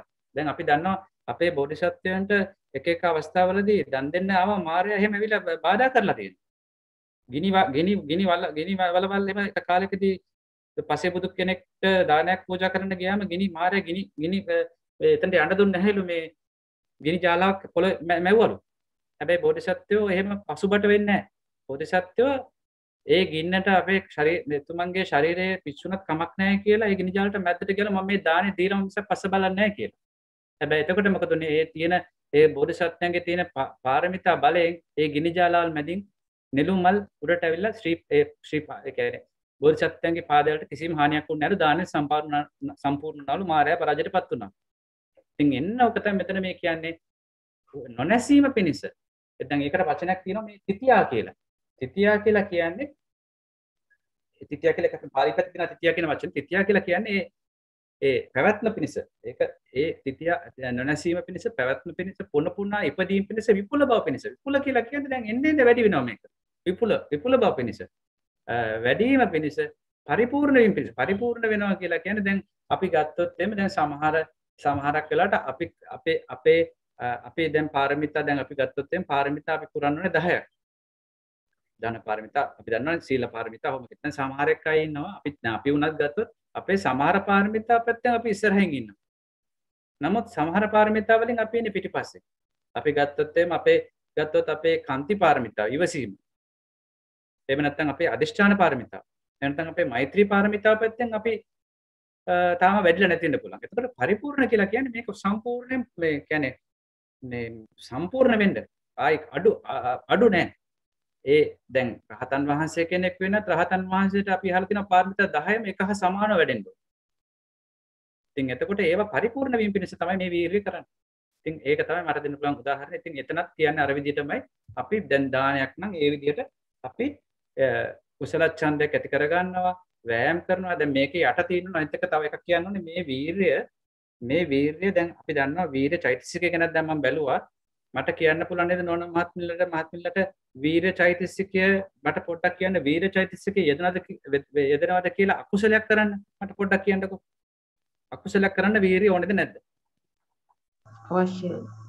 අවශ්‍යයිනේ. හරි. ඒ කියන්නේ මම දැන් පොඩ්ඩක් බැලුවා වීර්ය කියන චෛතසිකය එන්නේ නැත්තේ අත්‍තරම කිව්වොත් එහෙම දෙපස් විඥානය කියන අර විපාක ඒ ටිකේ සම්පටිච්ඡන සම්තිරණ කියන එකයි පංචද්වාරජන කියන සිත් 16 අර ඉතිරි සිත් 73ෙම වීර්ය කියන චෛතසිකය එනවා. ඒතර වීර්ය කියලා කියන්නේ ප්‍රකීර්ණක චෛතසිකයක්. ප්‍රකීර්ණක කියලා කියන්නේ ඒක සබ්බචිත්ත නෙමෙයි. සබ්බචිත්ත කියන්නේ සියලු චෛතසික සියලු සිත්වල යෙදෙනවා කියන එකනේ. වීර්ය කියන්නේ ප්‍රකීර්ණක. ප්‍රකීර්ණක කියලා කියන්නේ කුසල් එක්ක ඉන්නකොට එයා කුසල් පැත්තට බරයි. අකුසල් එක්ක කරනකොට අකුසලට බරයි. දැන් අපි කියන්නකෝ කවුරු කෙනෙක් හොරකමක් කරන්න යනවා. එයාටත් ඕනේ හොඳ වීර්යයක්. නැතු එයා කොහොමද මේ ගෙදර මිනිස්සයා එයිද එළියට පොලිසියෙන් එයිද කියලා එයා ඒකට ලැකලා ඇස්ති වෙන්න ඕනේ. එයා වීර්යයක් තියෙන આવොත් මම මෙහෙමයි කරන්නේ කියලා එයා ඒකට ලැකලා ඇස්ති එයාට වීර්යයක් ඕනේ. හැබැයි මෙතන මේ කතා කරන්නේ ඒ වීර්ය නෙමෙයි. මෙතන මේ කතා කරන්නේ නිර්වාණගාමී ප්‍රතිපදාවේදී ලෞකික වලින් පටන් අරගෙන අකුසල් මැඩ පවත්වාගෙන කරන අකුසල් නොකරම සිටපු අකුසල් නොකරම ඉඳගෙන නොකරපු කුසල් කරගෙන කරන කුසල් තව කරගෙන ඔන්න ඔය හතර ආකාරයකින් වීර්යයක් ඇති කරගෙන කරන කුසල පැත්තට තියෙන වීර්යය තමයි එහෙම නැත්නම් ආරෂ්ඨක මාර්ගයෙන් අවසන් වන සම්මා වායාම කියන මාර්ගාංගයක් වන වීර්යය තමයි මේ මෙතන මේ කතා වෙන්නේ මේ මෙතන වීර්යය කියලා. හරි. අපි එහෙනම් එතනින් අවසන් කරනවා සුත්තන්ත භාජනීය. අපි දැන් ඊට පස්සේ යමු ඒකේ අභිධම් භාජනිත. අභිධම් භාජනීය එච්චර අපහසු නෑ. අපි ගිය සතියේ ඉගෙන ගත්තා අභිධම් භාජනීයේදී අපි ඉගෙන ගත්තා සතිපට්ඨාන විභංගයේදී ලෝකෝත්තර කුසලසිත. ඊළඟට ලෝකෝත්තර මාර්ගසිත. කුසලසිත කියන්නේ මාර්ගසිත සහ ඵලසිත. දැන් මෙතනදී අපි සාකච්ඡා කරන්නේ වීර්යය දෙන ලෝකෝත්තර මාර්ගසිත 4. තමයි මෙතන මේ අභිධර්ම භාජනීය පැහැදිලි කරලා තියෙන්නේ. අපි ඒක විස්තරව බලමු. ඊට කලින් මම අහන්න කැමතියි දැන් කෙනෙක්ට මහත්මියට කියන්න පුළුවන්ද ඇයි මේකේ ඵලසිත අරගෙන නැත්තේ? මාර්ගසිත විතරයි අරන් තියෙන ලෝකෝත්තර. ඵලසිත අරන් නැත්තේ අභිධර්ම භාජනීය. ඵලසිත කියලා කියන්නේ විපාකසිත. දැන් මාර්ගයට පස්සේනේ විපාකේ එන්නේ. ලෝකෝත්තර මාර්ගයට පස්සේ ලෝකෝත්තර මාර්ගයට තමයි වීර්ය අවශ්‍ය වන්නේ. හරි. ඊට පස්සේ මාර්ගයෙන් පස්සේ ඵලය ක්ෂණිකවම ලැබෙනවානේ. එතකොට අවශ්‍ය නැහැ වීර්යය. හරියට හරි ඔබතුමීගේ උත්තරේ බොහොම හොඳයි. ඒ කියන්නේ අපිට දැන් අපි ළඟට තව එකක් මට මේක පැහැදිලි කරලා කියන්න ඔබතුමීගේ උත්තරේ හරි. ඒකට තවත් එකක් මට පැහැදිලි කරලා කියන්න පුළුවන්. දැන් ඔය සිත් ගැන තියෙනකොට තියෙනවා සමහර ඒවා උත්සාහවත් කරගන්න ඕන සිත්. දැන් කුසල වර්ග සිත් වර්ග හතරක් තියෙනවානේ. කුසල සිත්, අකුසල සිත්, විපාක සිත්, ක්‍රියා සිත් කියලා. දැන් කුසල සිත්, අකුසල සිත් කියලා ඒව ගත්තොත් ඒවා උත්සාහවත් වෙන්න ඕනේ. උත්සාහයක් ඇති කරගන්න ඕනේ. කුසලයේ කරන්නත් උත්සාහයක් ඕනේ, අකුසලයේ කරන්නත් ඕනේ. හැබැයි එතනදී කියනවා කුසල සිතක් කර එක හැබැයි ශාන්තයිලු. ඒ කියන්නේ කුසල සිත ශාන්තයි. අකුසල සිත අශාන්තයි. ආයි කියනවා කුසල සිත විපාක ලබා දෙනවා, අකුසල සිත විපාක ලබා දෙනවා කියලා. හැබැයි උත්සාහයක් ඕනේ ওই දෙකට. වීර්ය සිත් වලදී කියනවා නිරුත්සාහ. දැක්ක ධර්මාත්මික කිව්වාගේ විපාක සිත් වලදී නිරුත්සාහ. නිරුත්සාහයි හත් ශාන්තයි. විපාක දෙනකොට ශාන්තයි. හරිද? විපාක දෙනකොට නිරුත්සාහයි ශාන්තයි. ආයි විපාකෙන් විපාකයක් ඇති කරන්නේ නැහැ. ඔන්න එතකොට අර මහත්මිය කිව්වාගේ හරියටම හරි ලෝකෝත්තර මාර්ග සිතේ විතරයි වීර්ය කියන්නේ. දැන් එතකොට මට මේ මහත්මියම කියන්න බලන්න ලෝකෝත්තර ඵල සිතේ විරිය චෛතසිකය නැද්ද? විරිය චෛතසිකය අවශ්‍ය ඵල සිතේ විරිය තියෙනවා. නැතුනේ. ඔව් තියෙනවා. තිබ්බට යන්නේ එයා නිකන් සයිලන්ට්. දැන් මම ඔකට දැන් මට තව උදාහරණයක් දෙන්නම්. අන්න හරි. දැන් ඔබතුමීට මතකද අපේ ඔබතුමීලා ඉගෙන ගත්ත නේද අධිපති ප්‍රත්‍ය? මම ඒකනත් අහන්න අධිපති ප්‍රත්‍ය මතකද අපි ඉගෙන ගත්තා ඡන්දයේ අධිපති වුණාන් පස්සේ අනිත් තුන් දෙනා පහු බහැලා ඉන්නේ කියලා. මතකද ඉගෙන ගත්තා? ඡන්ද අපි ඉගෙන ගත්තා මේ ආරම්භන මේ අපි ඉගෙන ගත්තා නේද අධිපති ප්‍රත්‍යේ ඡන්දාදි සහජාධිපති එක දෙකක් තියෙනවනේ අධිපති දෙකක් තියෙන සහජාධිපති කිය අපි ඉගෙන ගත්තා මතකද? ඡන්ද චිත්ත ඒ වයිදී අපි ඉගෙන ගත්තා ඡන්දය අධිපති වෙලා ඉන්නකොට චිත්ත විරිය විමාංශ කියන ඊතුරු තුන් දෙනා සද්ද නැහැ. ඡන්දේ ලොක්ක වෙනකොට ඒ අධිපතිය වෙනකොට අනිත් අය ඉන්නවා. නැතුව නෙමෙයි හැබැයි ඒගොල්ලන් බල රහිතයි. අන්න ඒ වගේ තමයි ලෝකෝත්තර ඵලසිතෙත් වීරිය තියෙනවා. වීරිය චෛතසිකෙත් තියෙනවා. තිබ්බට එයා නිරුත්සාහයි. ඒ නිසා තමයි මෙතනට අපි ගන්න මතක තියාගන්න සතිපට්ඨානයේ සතර සතිපට්ඨානයේදී අපි ගත්තේ සතිපට්ඨාන විභංගයේදී අපි ගත්තා ලෝකෝත්තර මාර්ගසිතයි ඵලසිතයි දෙකම. නමුත් මෙතනදී ගන්න මතක තියාගන්න මාර්ගසිත පමණයි. මොකද මෙතන ප්‍රධාන වීරිය ඔක්කොම මේ වීරිය ඕන කරන්නේ මාර්ගයට විතරක් නිසා. හරි. එන්න එක බොහොම පැහැදිලි මතක තියාගන්න. හරි.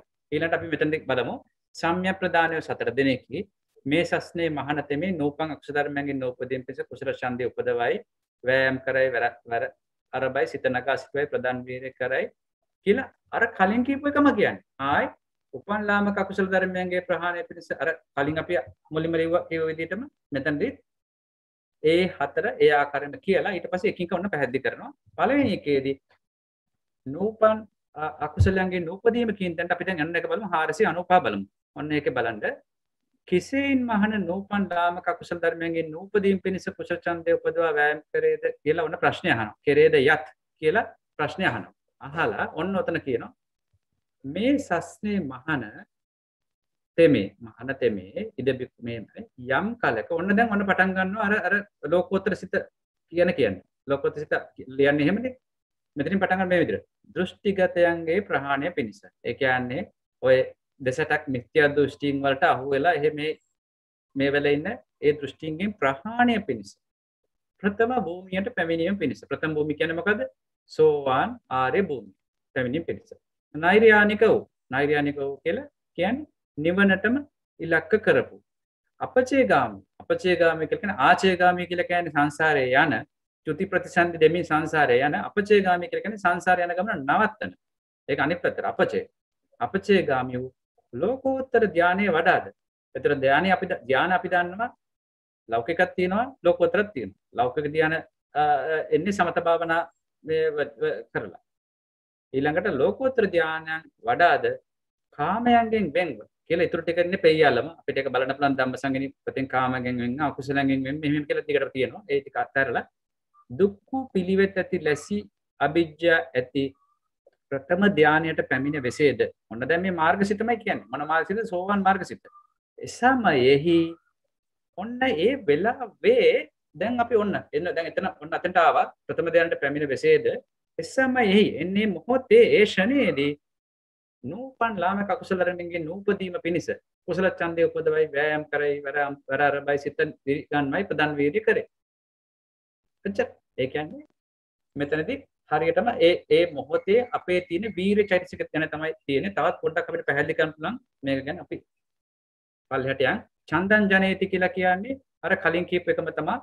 චන්දං ජනේති සූත්තත් භාජනේ කීප එකයි මේක අතර කිසි වෙනසක් නැහැ. වායමති කියන එකේ මෙන්න මෙතන පොඩි වෙනසක් තියෙනවා. වායමතිකේ ඔන්න බලන්න පොඩි වෙනස මම පැහැදිලි කරන්න. මෙතන කියනවා යම් චෛතසික වීරාරම්භයක් කියලා මාර්ගාංග වූ ඔන්න බලන්න. දැන් මෙතන කියනවා මොකද මතකද සූත්තාන්ත භාජනයේදී අපිට මුලින්ම සංඥාපනයේදී මොකද සූත්තා භාජනයේ ලෞකික ලෝකෝත්තර දෙකම කියනවා කියන්නේ. ඒ වීරිය. දැන් මෙතන තනිකර ලෞකික කතාවක් නෑ. මෙතන තනිකරම ලෝකෝත්තර විතරයි. ඒ නිසා මෙතන කියනවා මාර්ගාංග වූ මාර්ග පරියාපන්න වූ. එතන මාර්ගාංග කියන්නේ මොනවද? මාර්ගාංග කියලා කියන්නේ නිවනට වඩන්නා වූ අංග ආර්ය අෂ්ටක මාර්ගයේ අංග 8. එතකොට මේ මාර්ගාංග 8න් අපි මතකයි මාර්ගාංග 8 මට පොඩ්ඩක් කියන්න පුළුවන්ද මහත්මියකට? මොනවද කියලා? මම පළවෙනි එක කියන්නම්. පළවෙනි එක ප්‍රඥා චෛතසිකේ. ඊළඟ එක ප්‍රඥා විතර්ක හරි විරති කීයක් තියෙනවද? විරති 3යි. හරි. ඊට පස්සේ විරිය චෛතසිකේ සති චෛතසිකේ ඒකාග්‍රතා චෛතසිකේ. හරි බොහොම හොඳයි. එතකොට ඒකේ තියෙන විරිය චෛතසිකේ තමයි මේ අපි මේ කතාව වෙන්නේ. එතකොට මාර්ගාංග වූ මාර්ග පරියාපන්න. මාර්ග පරියාපන්න කියලා කියන්නේ මාර්ගය හා එකට යෙදෙන්නා වූ සම්‍යක් ව්‍යායාමය. අපි ගන්නවනේ සම්මා දිට්ඨි, සම්මා වාචා, සම්මා කම්මන්ත, සම්මා ආජීව, සම්මා වායාම. ඔන්න සම්මා වායාමයේ මෙදින සම්‍යක් ව්‍යායාමය කියලා කියන්නේ සම්මා වායාම කියන එක තමයි. සම්මා ව්‍යායාමයක් වූ වීර්ය සම්බොජ්ජයකේ. ඔන්න දැන් වීර්ය වැඩ කරන සම්බොජ්ජයක් කියන කෙටට. අපි ගන්නවනේ සත් මේ සම්බොජ්ජංග 7ක් තියෙනවා කියලා. එතනක් තියෙනවනේ සති, ධම්මවිජය, විරිය සම්බොජ්ජංග කියලා. අන්න ඒ තුන්වෙනි එක තමයි මෙතන කියන්නේ. වීර්ය සම්බොජ්ජංගයක් වේද වායාමයේ කියන ලැබේ. මේ වායාමයෙන් උපත වූයේ සම්පත වූයේ එළඹ සිටියේ නොවෙන්නේ. ඒකෙන් වෙන් වෙලා නැහැ. ඒකත් එක්කම අල්ලගෙන ඉන්නේ. උයේ පිරිපුන් වූයේ සමන්විත වූයේ එහෙයින් වායමතේ කියන ලැබේ. අන්න ඔතන මත තියාගන්න අරකට වඩා මෙතන තියෙන එකම වෙනස මෙතනදී තනි කරම වැඩ කරන්නේ මොකක් හැටියට මාර්ගාංගයක් හැටියට වැඩ කරනවා. නැත්නම් බොජ්ජංගයක් හැටියට මොන බොජ්ජංගද?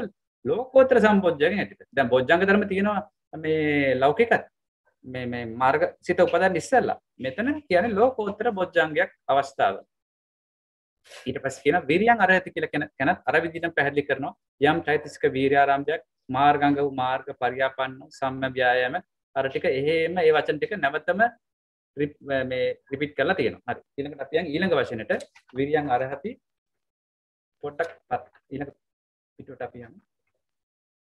චිත්තං පග්ගණ්ණාහති කියලා කියන්නේ මෙතන චිත්තං පග්ගණ්ණාහති කියලා කියන්නේ චිත්තය මොන චිත්තද? මෙතන අපි දන්නවා මේ මෙතන චිත්තය මානස එතන වෙනසක් නැහැ. අර මෙතන හැබැයි එකම දේ මතක තියාගන්න. මෙතන චිත්ත කියලා කියන්නේ මොන සිතද? ලෝකෝත්තර මාර්ග සිත.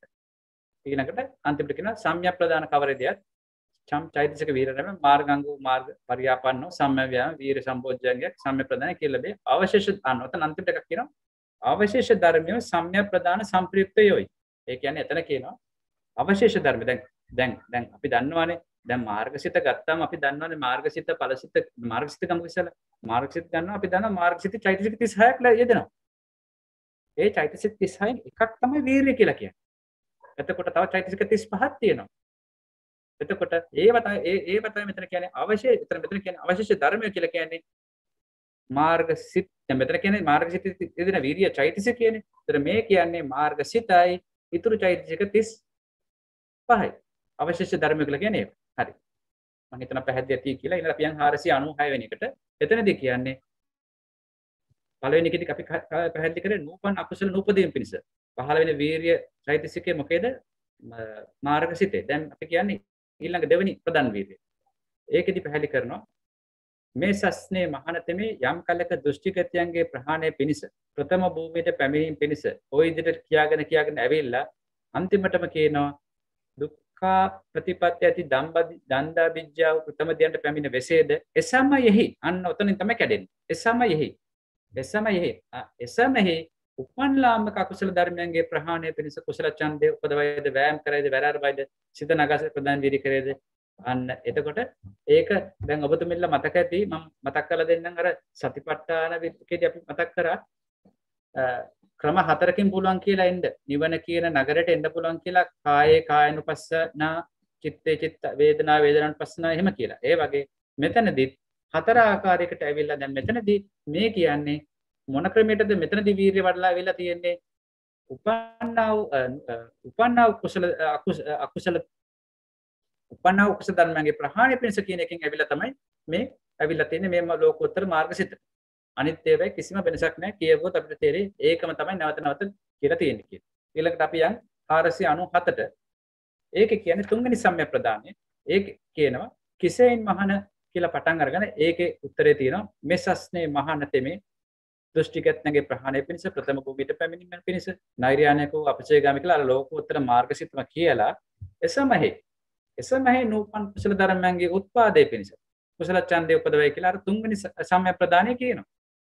නූපන් කුසල ධර්මයන්ගේ උත්පාදේ පිණිස කුසල ඡන්දේ උපදවයි වෑයම් කරයි වැරාරබයි චිත්තේ නගා සිටවයි ප්‍රදන් වීර්ය කරයි. ඒකෙත් අර විදිහට ඡන්දං ජනිත කියන එක වායමති විරියං අරති චිත්තම් ඒ ඔක්කොම එකම දේ කියනවා. අර මේකේ වැදගත් දේ මතක තියාගන්න මේක මාර්ගාංගයක් හැටියට තමයි මෙතන වැඩ කරන්නේ. මේ අභිධම්ම වාජිනේ වැඩ කරන්නේ වීර්ය චෛතසිකේ මාර්ගාංගයක් හැටියටම.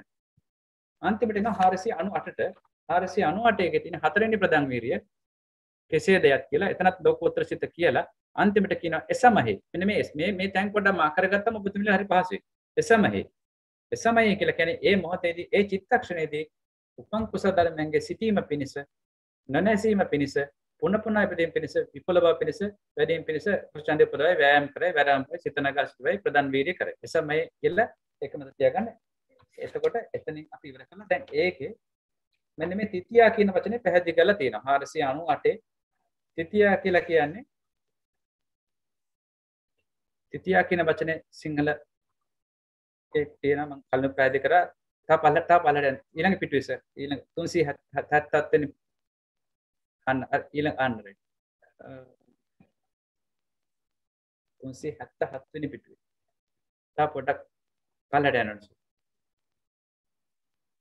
හරි හරි තිතියා කියලා කියන්නේ යමක් තිතිනම් අසම්මෝගය යමක් තිතිනම් හෝ අසම්මෝගය යමක් අසම්මෝග නම් හීයෝ භාවය නම් වේපුල් නම් හෝ භාවනාය යමක් භාවන නම් හෝ පාරිපූර්ණිය. තර මෙතන මේ බරපතල වචන කීපයක් තියෙනවා. එතකොට මට නිකන් පැහැදිලි කරලා දෙන්න පුළුවන්. දැන් අපි සාමාන්‍යයෙන් කියනවා අපේ සිතක් ගත්තොත් උපාද තිති භංග කියලා. මතකයිනේ අපි ගන්නනේ අපේ සිතක තියෙනවා තුනක්. එතකොට උපාද තිති භංග. එතකොට තිති කියලා කියන්නේ යමක් පවත්තන වේලාව. ඒ වගේ කියලා අර්ථයක් අපිට දැන් ගන්න තිති කියලා එතනදී. හරිද? දැන් මෙතන කියන්නේ නිකන් උපාදයයි තිති භංග. උපාදයයි භංගයයි අතරේ තිති කියලා කියන්නේ නිකන් පවත්වාගෙන යනවා. එතකොට මෙතන තිතියා කියලා කියන්නේ අසම්මෝග ඊළඟට ඒ අසම්මෝග හියෝබයි එන්නේ වචන දෙක අතර මට හරියටම තේරුම කියන්න බෑ. නමුත් මට එක තැනක මම ලියන් තිනවා පැවැත්ම කියලා. ඊළඟට වේපුල්ල කියලා කියන්නේ විපුල බව. වේපුල්ල කියලා කියන්නේ මහත් බවට. ඒ කියන්නේ ඒක පවත්වාගෙන යන නිකන් නෙමෙයි තවත් ඒක මහත් බවට පත් කරගන්න. වේපුල්ල කියන්නේ ඒක. ඊළඟට පාරිපූර්ණී කියලා කියන්නේ පරිපූර්ණ බවට පත් වීම පිණිස. ඉතින් ඒක මතක තියාගන්න. ඔය දැන් හතරවෙනි එකේදී ඔය තිතිය කියන වචනේ මතක තියාගන්න. ඒකෙන් කියන්නේ අර තමන් විසින් කරගෙන ආපු කුසල කර්මයක් උපන්නා වූ කුසල කර්මයන්ගේ සිටීම පිණිස නොනැසීම පිණිස පුන පුනා ඉපදීම පිණිස විපුල බව පිණිස දැන් අපිට නිකන් හිතන්න පුළුවන් මේ පුන පුනා ඉපදීම පිණිස කියන එක අපිට ගන්න පුළුවන් හීයෝ භාවය කියන එක අපිට ගන්න පුළුවන්. උතර කලිනුත් එක කියලා තියෙන නිසා අපිට ගන්න පුළුවන් ඒක දැන්ට ලියා ගන්න පුන පුනා ඉපදීම කියන එකට කියන්න පුළුවන් හීයෝ භාව. ඊළඟට කුසල ධර්මයේ සිටීම පිස නොනැසීම පිස කියන එක කියන්න පුළුවන් අර අසම්මෝග කියලා පැවැත්ම පිණිස.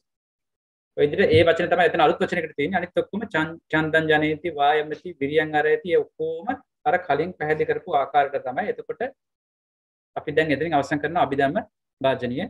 එතකොට ලොකු වෙනසක් නැහැ මේ සම්‍යක් ප්‍රදාන වල. මතක තියාගන්න සම්‍යක් ප්‍රදානය කියලා කියන්නේ වීර්ය චෛතසිකයමයි. මොකද්ද? ලෝකෝත්තර වීර්ය චෛතසිකයමයි. හැබැයි සූත්‍රාන්ත භාජනයේදී ඒක ගන්න ලෞකික ලෝකෝත්තර මිශ්‍රව නිවන් කියන්නේ මාර්ගසිත පහල කරගන්නකම් අභිධම් භාජනයේදී ගන්න මාර්ග සිතේම පහල වෙන වීර්ය චෛතසිකය. ඒ වීර්ය චෛතසිකය අංග 4කින් එනවා. ඔය නූපන් අකුසල ධර්මයේ විදිහට කියලා 4 ආකාරයකින් එනවා. ඒක මාර්ගාංගයකට වැඩ කරනවා. එතකොට දැන් ඕක මතක තියාගෙන දැන් අපි යන් පඤ්ඤපුච්චකයට. පඤ්ඤපුච්චකෙත් 494 පඤ්ඤපුච්චකෙත් පැහැදිලි කරලා තිනවා 494 අර කියපු විදිහටම අර මුලින්ම මතක් ලියලා තියෙනවා ඒ සම්‍යක් ප්‍රදානය 4 දෙනෙක් කියලා. දැන් මතක තියාගන්න ඔබතුමීලා විභාගයේම කරනවා නම් අපි කිව්වොත් එimhe ප්‍රශ්නයක් අහලා තියෙනවා කියන්නකෝ අපේ සම්‍යක් ප්‍රදාන විභාගයේ පඤ්ඤපුච්චකේ පැහැදිලි කරන්න කියලා කිව්වොත් එමෙත අභිධම භාජනීය පැහැදිලි කරන්න කියලා කිව්වොත් මුලින්ම ලියන්න ඕනේ සම්‍යක් ප්‍රදානයව 4 දෙනෙකි. ඔන්නක ලියන්න ඕනේ. කියලා ඔය 4 ලියන්න ඕනේ. ඒ 4 ලියලා තමයි අභිධම් භාජනීය හරි සුත්තන්ත භාජනීය හරි පඤ්ඤපුච්චකේ උත්තර ලියන්න ඕනේ. ඒක අර හෙඩින් එක අනිවාර්යෙන් එන්න ඕනේ. ඊට පස්සේ අපි යන් 495ට ඒකේ තියෙනවා එකින් කරගෙන අපි දැන් ගොඩාක් කරලා තිනවා ත්‍රික සහ දුක. එතකොට මෙතනදී කරන්නේ සම්‍යක් ප්‍රදානය කියන 4 දෙනාම අරගෙන සම්‍යක් ප්‍රදාන 4 දෙනාම එකට අරගෙන ඒ 4 දෙනාම සම්‍යක් ප්‍රදානයෝ කියලා අරගෙන ඒ 4 දෙනාම එකට අරගෙන එක පරමාර්ථ ධර්මයක් හැටියට මට කියන්නකෝ මොකද්ද පරමාර්ථ ධර්මය මෙතන ගන්න අපි පරමාර්ථ චිත්තචෛතසික රූප නිබ්බානේ මොකද්ද ගන්න පරමාර්ථ ධර්මය අපි ගන්නෙ මොකද්ද ගන්න අපි මොන පරමාර්ථ ධර්මයද අපි ගන්නෙ මොන සිතද විරියචෛතසික හරි විරියචෛතසික මොන විරියචෛතසිකද අපි මෙතන ගන්නෙ මාර්ගසිත 4හි යෙදෙන විරියචෛතසිකය හරියටම හරි දැන් හරි දැන් ඒ කියන්නේ හොඳටම පැහැදිලිලා තියෙනවා බොහොම පිං හරි හොඳයි එතකොට දැන් අපි එකින්කට යන්න ඔන්න අපි දැන් දන්නවා පළවෙනි ත්‍රිකයට දැම්මොත් එහෙම ත්‍රිකයේ තියෙනවා පද තුනක් ඒකේ කියනවා කුසල ධම්මා අකුසල ධම්මා අව්‍යක්ත ධම්මා කියලා. එතකොට මට කියන්නකෝ දැන් මේක පොත දිහා බලන්න නැතුව කුසල ධම්මා කියන එකට එනකොට දැන් මෙතන තියෙන්නේ මොන සති චෛතසිකයේ හැබැයි මොන සිතේද මාර්ගසිතේ. එතන මාර්ගසිත වැටෙන්නේ කුසල ධම්මා අකුසල ධම්මා අව්‍යක්ත ධම්මා කියන තුනෙන් කොයිකටද? මාර්ගසිත. මාර්ගසිත කියලා කියන කුසල සිතක්. එතකොට ලෝකෝත්තර මාර්ගසිත වැටෙන්නේ කුසල ධම්මාද අකුසල ධම්මා කියන පදයට අව්‍යක්ත ධම්මා කියන පදයට. කුසල ධම්මා. කුසල ධම්මා. හරි. එතකොට අකුසල ධම්මා කියන පදයට වැටෙනවද මාර්ගසිත? නෑ. නෑ. ඊළඟට අව්‍යක්ත ධම්මා කියන එකට වැටෙන්නේ වැටෙන්නේ. හරි. එහෙනම් පැහැදිලි නේද? දැන් අපිට එහෙනම් මෙතන කෙලින්ම පුළුවන් නේද අපිට ගන්න එහෙනම් මේ පද තුනෙන් වැටෙන්නේ කුසල ධර්මා කියන පද කියන එකට සම්‍යක් ප්‍රදානය 4 දෙනා කියන්නේ විරිය චෛතසිකය. ඒකට එහෙනම් අපි දැන් බලමු පෙළපොත අරගෙන ඒකේ තියෙනවා කුසලයෝමයි. හරි. දැන් මම මෙතනින් නවත්තලා ඔබතුමීලට ආරාධනා කරන්නම්. දෙවෙනි එක කරලා මට පෙන්නන්න එක මහත්මියක් මුලින්ම කියන්න දෙවෙනි එකේ පද තුන කියන්න. ඊට පස්සේ කියන්න මේ පද තුනේ තියෙන අභිදේයාර්ථ. අභිදේයාර්ථ කියලා කියන්නේ පරමාර්ථ ධර්ම. පරමාර්ථ ධර්ම තියෙනවා 4ක්. මොනවද? සිත්, චෛතසික, රූප, නිබ්බාන. දැන් මේක මම තව කෙටි ක්‍රමයක් කියන්නම්. දැන් මම මේ පාවිච්චි කරන ක්‍රමයක්. ඒකෙදි මම කරගෙන තියෙන්නේ මේ පේලි තුනකට ලියාගෙන තියෙනවා. දැන් උදාහරණයක් මම ලියාගෙන තියෙනවා පොතක මෙන්න මෙහෙම. කුසල ත්‍රිකය කියලා ලියලා තියෙනවා. කුසල ත්‍රිකය කියලා ලියාගෙන මම දාලා තියෙනවා පේලි තුනක් දාගෙන තියෙනවා කුසල ධම්මා, අකුසල ධම්මා, අව්‍යක්ත ධම්මා කියලා. ඊට පස්සේ මම ලියාගෙන තියෙනවා සිත් කියලා. සිත් කියන එකේ ඉස්සරෙන් මම දාලා තියෙනවා කුසල ධම්මා කෙසෙන 21 කියලා දාගෙන තියෙනවා. අකුසල ධම්ම කියන එක ඉස්සරෙන් 12යි කියලා දාගෙන ඉන්නවා. අව්‍යක්ත ධම්මකින් මම දානවා 36යි ඉරි කැරලක් 20. එතකොට මම දන්නවා 36 කියන්නේ විපාක 20 කියන්නේ ක්‍රියාසිත කියන. ඔච්චර එක පේලියයි සිත් වලට. චෛතසික වල මම දාගෙන තියෙනවා කුසල ධම්ම වල 38යි කියලා. අකුසල ධම්ම වල 27යි කියලා. අව්‍යක්ත ධම්ම වල 38යි කියලා මම දාගෙන තියෙනවා. ඔන්න දෙකක් ඉවෙනවා. රූප වල මම දාලා තියෙනවා කුසල ධම්මයේ රූප නැහැ කියලා ඉරි කැරලක්. අකුසල ධම්මකේ රූප නැහැ කියලා ඉරි කැලලක්. අව්‍යක්ත ධම්මකේ මම දාලා දෙනවා 28යි කියලා. ඊට පස්සේ නිවන කියන එකේ මම දාලා දෙනවා කුසල ධම්මකේ ඒක නැහැ. අකුසල ධම්මකේ ඒක නැහැ. අව්‍යක්ත ධම්මකේ නිවන තියෙනවා කියලා. ඔන්න ඔය ආකාරයට මගේ ගාව ඇත්තටම කිව්වොත් පිටු ෆුල් ස්කැප් පොළ වලින් ගත්තොත් ෆුල් ස්කැප් පොළ 5කට නැත්නම් 6කට මට දැන් බලලා කියන්න පුළුවන් ඔය කුසල් ත්‍රික 22 දුක 100යි සාරාංශ වශයෙන් පරමාර්ථ ධර්ම මොනවද කියලා. ඉතින් ඔබතුමීලට පුළුවන් නම් මොකද මේක පොත පෙරලා ඉන්න ගියොත් කලදරයි. මෙන්න මෙහෙම පොඩි සාරාංශයක් ගහගත්තා නම් හරි ඉක්මනට මේ සාරාංශය බැලුවා, කෙටි සටහන බැලුවා. ටක් ගාලා මේක මේක මේ සාරාංශ කරලා විතරක් මදි. මේක තමන්ගේ මනසෙත් තියෙන්න ඕනේ. පාඩම් කරගන්නත් ඕනේ. නමුත් සටහන ගහගත්තා නම් ඉක්මනටම තමයි හොයාගන්න පුළුවන්. හරි දැන් කවුරු මාත්මිය උත්සාහ කරනවද? දෙවෙනි ත්‍රිකය මට කරලා පෙන්නනවද? වේදනා ත්‍රිකය?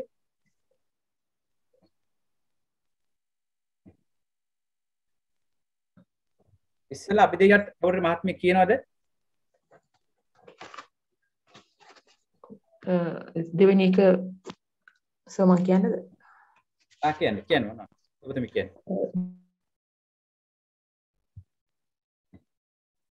පද තුන කියන්නේ පද තුනේ අභිධේය අර්ථ කියන්නේ ඊට පස්සේ කියන්න මේ සම්‍යක් ප්‍රදාන වැටෙන්නේ ඔකින් කොකටද කියලා.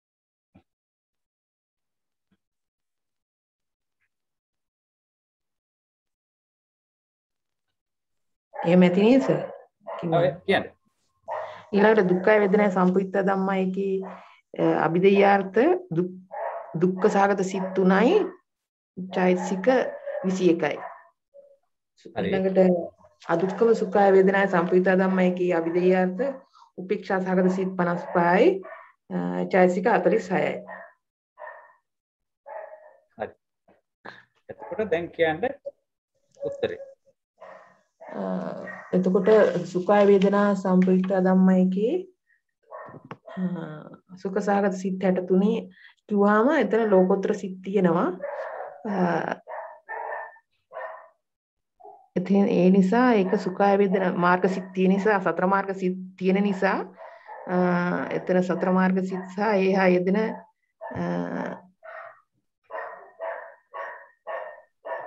හරි සුඛ වේදනාවකට එනවා. හරි. සුඛ වේදනාවකට එනවා. ඊළඟට දුක්ඛම සුඛ වේදනාවකට එන්නේ නැහැ. ඊළඟට උපේක්ඛා දුක්ඛ වේදනා සම්ප්‍රයුක්ත ධම්මයකට එන්නේ. අදුක්ඛම සුඛ වේදනා සම්ප්‍රයුක්ත ධම්මයකේ ඒක යෙදෙනවා නේද සර්? ඒකේ තියෙනවා අභිධේය අර්ථ හරි නේද සර්? ඔව් හරි. එතකොට දැන් ඉස්සෙල්ලාම අපි බලන්න විරිය චෛතසිකයේ බලන්න ඉස්සෙල්ලා බලන්න ලෝකෝත්තර සිත් කොහෙද තියෙන්නේ කියලා. එතන ලෝකෝත්තර සිත් වල ගණ්ඩකොට අපි දන්නවනේ ඒකේ අර එක පැත්තකට බැලුවොත් එම කුසලයි විපාකයි කියලා තියෙනවා. අනිත් පැත්තට ගත්තොත් ලෝකෝත්තර සිත් වල තියෙනවා නේද? මේ සුඛ ඒ කියන්නේ සෝමනස්සහගත සුඛ සම්පයුක්ත ඒවත් තියෙනවා, උපේක්ෂා සහගතත් තියෙනවානේ. අයිද ධානය ක්‍රමයට යනකොට එහෙම තියෙනවානේ. ඒ නිසා අපිට ගන්න පුළුවන් සුඛාය වේදනා සම්පයුක්ත පැත්තට ගන්නත් පුළුවන්. මේ අපේ ඔය විරිය චෛතසිකයේ ලෝකෝත්තර සිත් මාර්ග සිත් 15 වෙන අදුක්කම සුඛයකට ගන්නත් පුළුවන්. දැන් බලන්න පොතේ හරිනද කියලා නනවත් හරිනද බලමු. සුඛ වේදනා හා සම්ප්‍රයුක්තද වන්නාහ උපේක්ෂා කියලා කියන්නේ අදුක්කම සුඛ වේදනා සම්ප්‍රයුක්තද වන්නාහ. හරි. ඊළඟට තව මහත්මිය බොහොම හොඳයි උත්තරේ ඔබතුමියගේ. තව මහත්මියකට මම වෙලා යන නිසා මම කියන්නම් මේ අභිධේයයත් ඔබතුමියලා කියන්නකෝ එහෙනම් උත්තරේ. ඔන්න මම තුන්වෙනි කියන්නම් විපාක ත්‍රිකේ. විපාක ත්‍රිකේ අභිධේයයත් කියලා කියන්නේ පළවෙනි විපාක ධම්මා කියලා කියන්නේ සිත් 36යි චෛතසික 38යි. විපාක ධම්මා කියලා කියන්නේ චෛතසික සිත් 33යි චෛතසික 52යි. නේව විපාක න විපාක ධම්මා කියලා කියන්නේ සිත් 20යි චෛතසික 35යි රූප 28යි නිවනයි. එතකොට මට කියන්න මේකෙන් කොයි පදයටද වැටෙන්නේ? පද තුනටම වැටෙනවද දෙකකට වැටෙනවද එකකට වැටෙනවද? එකකටයි වැටෙන්නේ විපාක ධම්මා එකට විතර. විපාක ධම්මා. ඒ පදයට විතරක් වැටෙන්නේ කුසල සිත් ටික. කුසල මේ ලෝකෝත්තර මාර්ග සිත් ටික. ඒතර ඒක විතරයි වැටෙන්නේ විරිචෛතසිකේ. හරි. ඒක ඔබතුමිට පැහැදිලිව තේරෙනව නේද ඒක? මොකද හේතුව විපාක ධම්මා වලට වෙන්නේ මේ විපාකය. ඒකේ තියෙන්නේ. නේව විපාක න විපාක වල තියෙන්නේ මේ ක්‍රියාසිත. හරි. එතකොට උත්තරේ හරි. බලන්න පොතේ තියෙන තේම නේද කියලා බොහොම පිං. ඔබතුමියට විපාක ස්වභාව ධර්මයය. හරි. ඊළඟට තව මහත්මිය කරන්නකො තුන්වෙනි එක හතරවෙනි එක උපාදීන ත්‍රිකය කරන්නකො මම කියන්නම් ඒකේ පද පළවෙනි පදේ උපාදීනය කියලා කියන්නේ සිත් 32යි. ඒ කියන්නේ විපාක 32යි චෛතසික 35යි රූප 20යි කර්මජ රූප. අනුපාදීනය කියලා කියන්නේ සිත් 49ක් තියෙනවා. ඊළඟට චෛතසික 52යි චිත්තජ ඍතුජ ආද කියලා තියෙනවා. අනුපාදන් දානියා කියලා කියන්නේ ලෝකෝත්තර සිත් 8 මෙතන තියෙනවා. චෛතසික 36ක් තියෙනවා නිවනක් තියෙනවා. එතන කියන්න බලන්න මේ තුනෙන් කොහකටද වැටෙන්නේ?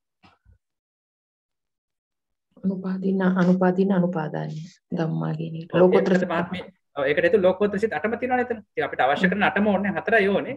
අනිත් දෙකේ ලෝකෝත්තර සිත් මාර්ග සිත් නැති නිසා මේක විතරයි වැටෙන්නේ. හරි. මම හිතනවා දැන් පැහැදිලි ඇති කියලා.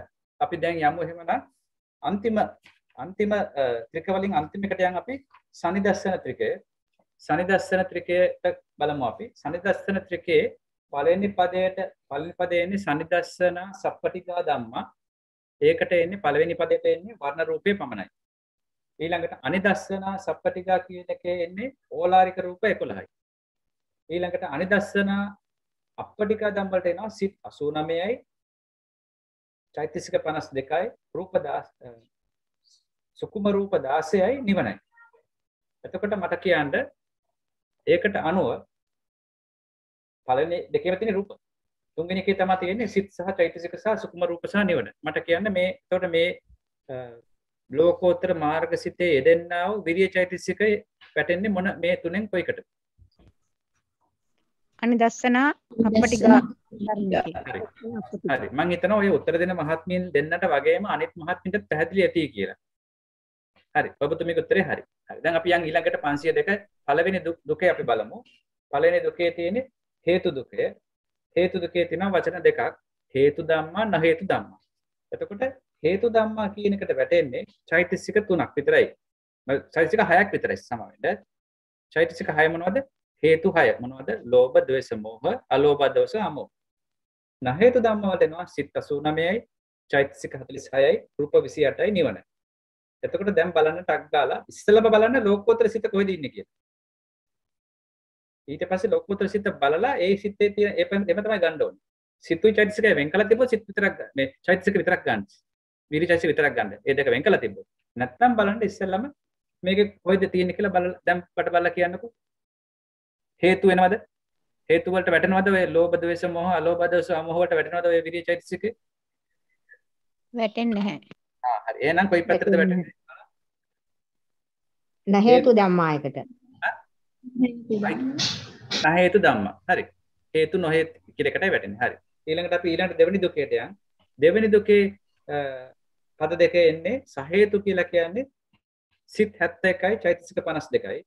අහේතු ධම්මා කියලා කියන්නේ සිත් අහේතුක සිත් 18යි චෛතසික 12යි රූප 28යි නිවනයි. එතකොට ඔක කියන්නකො මට අහේතුක සිත් තියෙන්නේ අහේතුක සිත් 18 මේ පැත්තේ තියෙන්නේ. සහේතුක පැත්තේ තියෙන ඊටු සිත් 71. ඒතර දැන් බලන්න කොයි පැත්තද වැටෙන්න ඕනේ කියලා. සහේතුක ධම්මා එකට. හරි. ඒ මොකද හේතුව ලෝකෝත්තර සිත් තියෙන්නේ සහේතුක පැත්තේ. හරි. ඊළඟට අපි යන් තුන්වෙනි එකට හේතු සංපයුක්ත විප්‍රයුක්තා කියන ඒ දුකයට ගත්තොත් හේතු සංපයුක්තා කියලා කියන්නේ හේතුත් එක්ක හේතු සංප්‍රයුක්තව හේතුත් එක්ක යෙදෙනවා සිත් 71යි චෛතසික 52යි. හේතු විප්‍රයුක්තව හේතු නැතුව යෙදෙනවා සිත් 18යි චෛතසික 12යි රූප 28යි නිවනයි.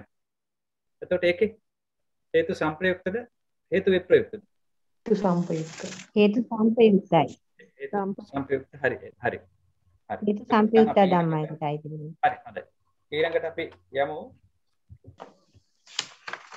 ඊට පස්සේ අපි යමු අර මහාන්තර දුකයට. එතන තමයි මම කිව්වේ 503 පොටක් ඊට කලින් සමාන නෙමෙයි 503ට 503. ඒක අපි බලමු චුල්ලාන්තර දැන් ටිකක් වෙලා තියෙන නිසා චුල්ලාන්තර දුකෙත් බලාගෙන යන් අපි. චුල්ලාන්තර දුකේ 503 හරි. ඒකේ තියෙනවා මුලින්ම සප්පත්‍ය ප්‍රත්‍යයෙන් හටගත්තා සහ ප්‍රත්‍යයෙන් හට නොගත්තා කියලා තියෙනවා. ඒකට ඒකේ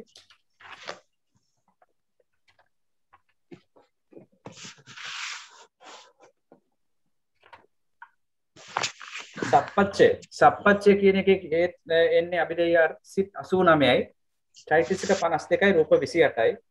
අප්පච්චය කියලා කියන්නේ ප්‍රත්‍යයෙන් හට නොගත්තා කියලා එන්නේ නිවන විතරයි. එතකොට මට කියන්නකෝ ඔය දැන් ඔය වීර චෛතසිකයේ ලෝකෝත්තර සිත් 4 යෙදෙන්නා වූ ඒක සප්පච්චයේද අප්පච්චයේද? සප්පච්චය කියලා කියන්නේ ප්‍රත්‍ය සප්පච්චය. වලින් හටගත්තා වූ. අප්පච්චය කියලා කියන්නේ ප්‍රත්‍යයෙන් හට නොගත්තා වූ. අප්පච්චය වලට නිවන විතරයි. සප්පච්චි වෙන්නේ.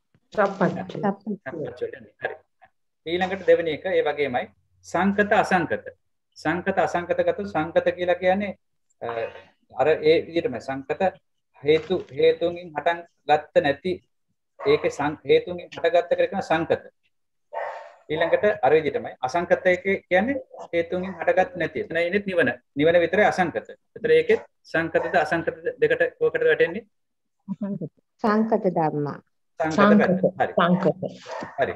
හරි. ඊට පස්සේ එනවා සනිදස්සන අනිදස්සන කියන දුකේ ගත්තොත් එහෙම සනිදස්සන කියන දුකේට එන්නේ රූප විතරයි. අනිදස්සනකට අනිත් ඔක්කොම වැටෙනවා. සිත් 89යි, චෛතසික 52යි, රූප 27යි නිවනයි. එතකොට මේ වීර්ය වැටෙන්නේ කොයි එකටද? අනිදස්සන. අනිදස්සනද අනිදස්සන. හරි. එතකොට අපි දැන් ඊළඟට මහාන්තර දුකයට ඒකේ අපි බලමු 506. 500 පොඩ්ඩක් 506 වෙනි එක සිංහල පැත්තට සිංහල පැත්ත මිස්. හරි. 505 506 හරි 500 හරි. ඒක ඔන්න ඒක බලමු අපි මහාන්තර දුකේ. මහාන්තර දුකේ තියෙනවා ශාලම්බන අනාලම්බන කියලා. ඒකේ ශාලම්බන කියලා කියන්නේ සිතට අරමුණු වන මොනවද? සිත් 89යි චෛතසික 52. අනාලම්බන කියලා කියන්නේ රූප 28යි නිවනයි විතරයි. එතකොට එහෙමනම් මේ විරිය චෛතසිකයේ ලෝකෝත්තර සිත්වල වැටෙන ලෝකෝත්තර මාර්ග සිත්වල වැටෙන විරිය චෛතසික වැටෙන්නේ සාරම්මන පැත්තටද අනාරම්මන පැත්තටද? අනාරම්මන කියන්නේ රූප 28යි නිවනයි. සාලම්බන උත්තරේ හරිය නැති කියලා සාලම්බන. හරි. ඊළඟ අපි දෙවෙනි එක බලමු. ඊළඟේ තියෙන්නේ චිත්තා දෙවෙනි එකේ පද දෙක තමයි චිත්තා නොචිත්තා. දැන් එතකොට බලන්න මේකේ චිත්තා කියන එකේ අභිධේයය තමයි සිත් 89 කියන එක. සිත් නොවන ඒවට වැටෙන්නේ චෛතසික 52යි රූප 28යි නිවන. ඒතර ඔන්න දැන් මේක දැන් මෙතනදී සිතුයි චෛතසිකයි වෙන් කරලා ගන්න ඕන. එකට ගන්න බෑ. දැන් එතකොට බලන්න මෙතනදී වැටෙන්නේ මේකේ චිත්තා කියන එහෙම නැත්නම් සිත් 89 කියන පැත්තට වැටෙන්නේ නොචිත්තා කියන චෛතසික 52 රූප 28 නිවන තියෙන පැත්තට වැටෙන්නේ. චෛතසික 52. එතකොට ඒක වැටෙන්නේ නොචිත්තා. එතන ඒක වැටෙන්නේ චිත්තය නොවිති කියන එක. දැක්කද? අන්න එතනදී කඩා ගන්න ඕනේ වෙන් කරලා. හරි.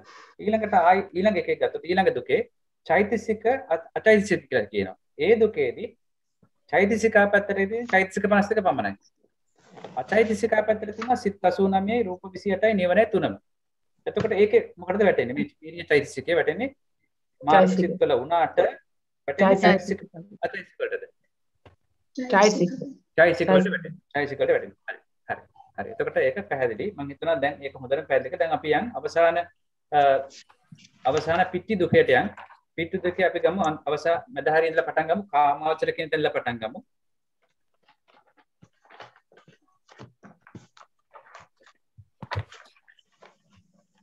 කාමාවචර කියලා කියන්නේ කාමාවචර සිත් 54යි චෛතසික 52යි රූප 28යි.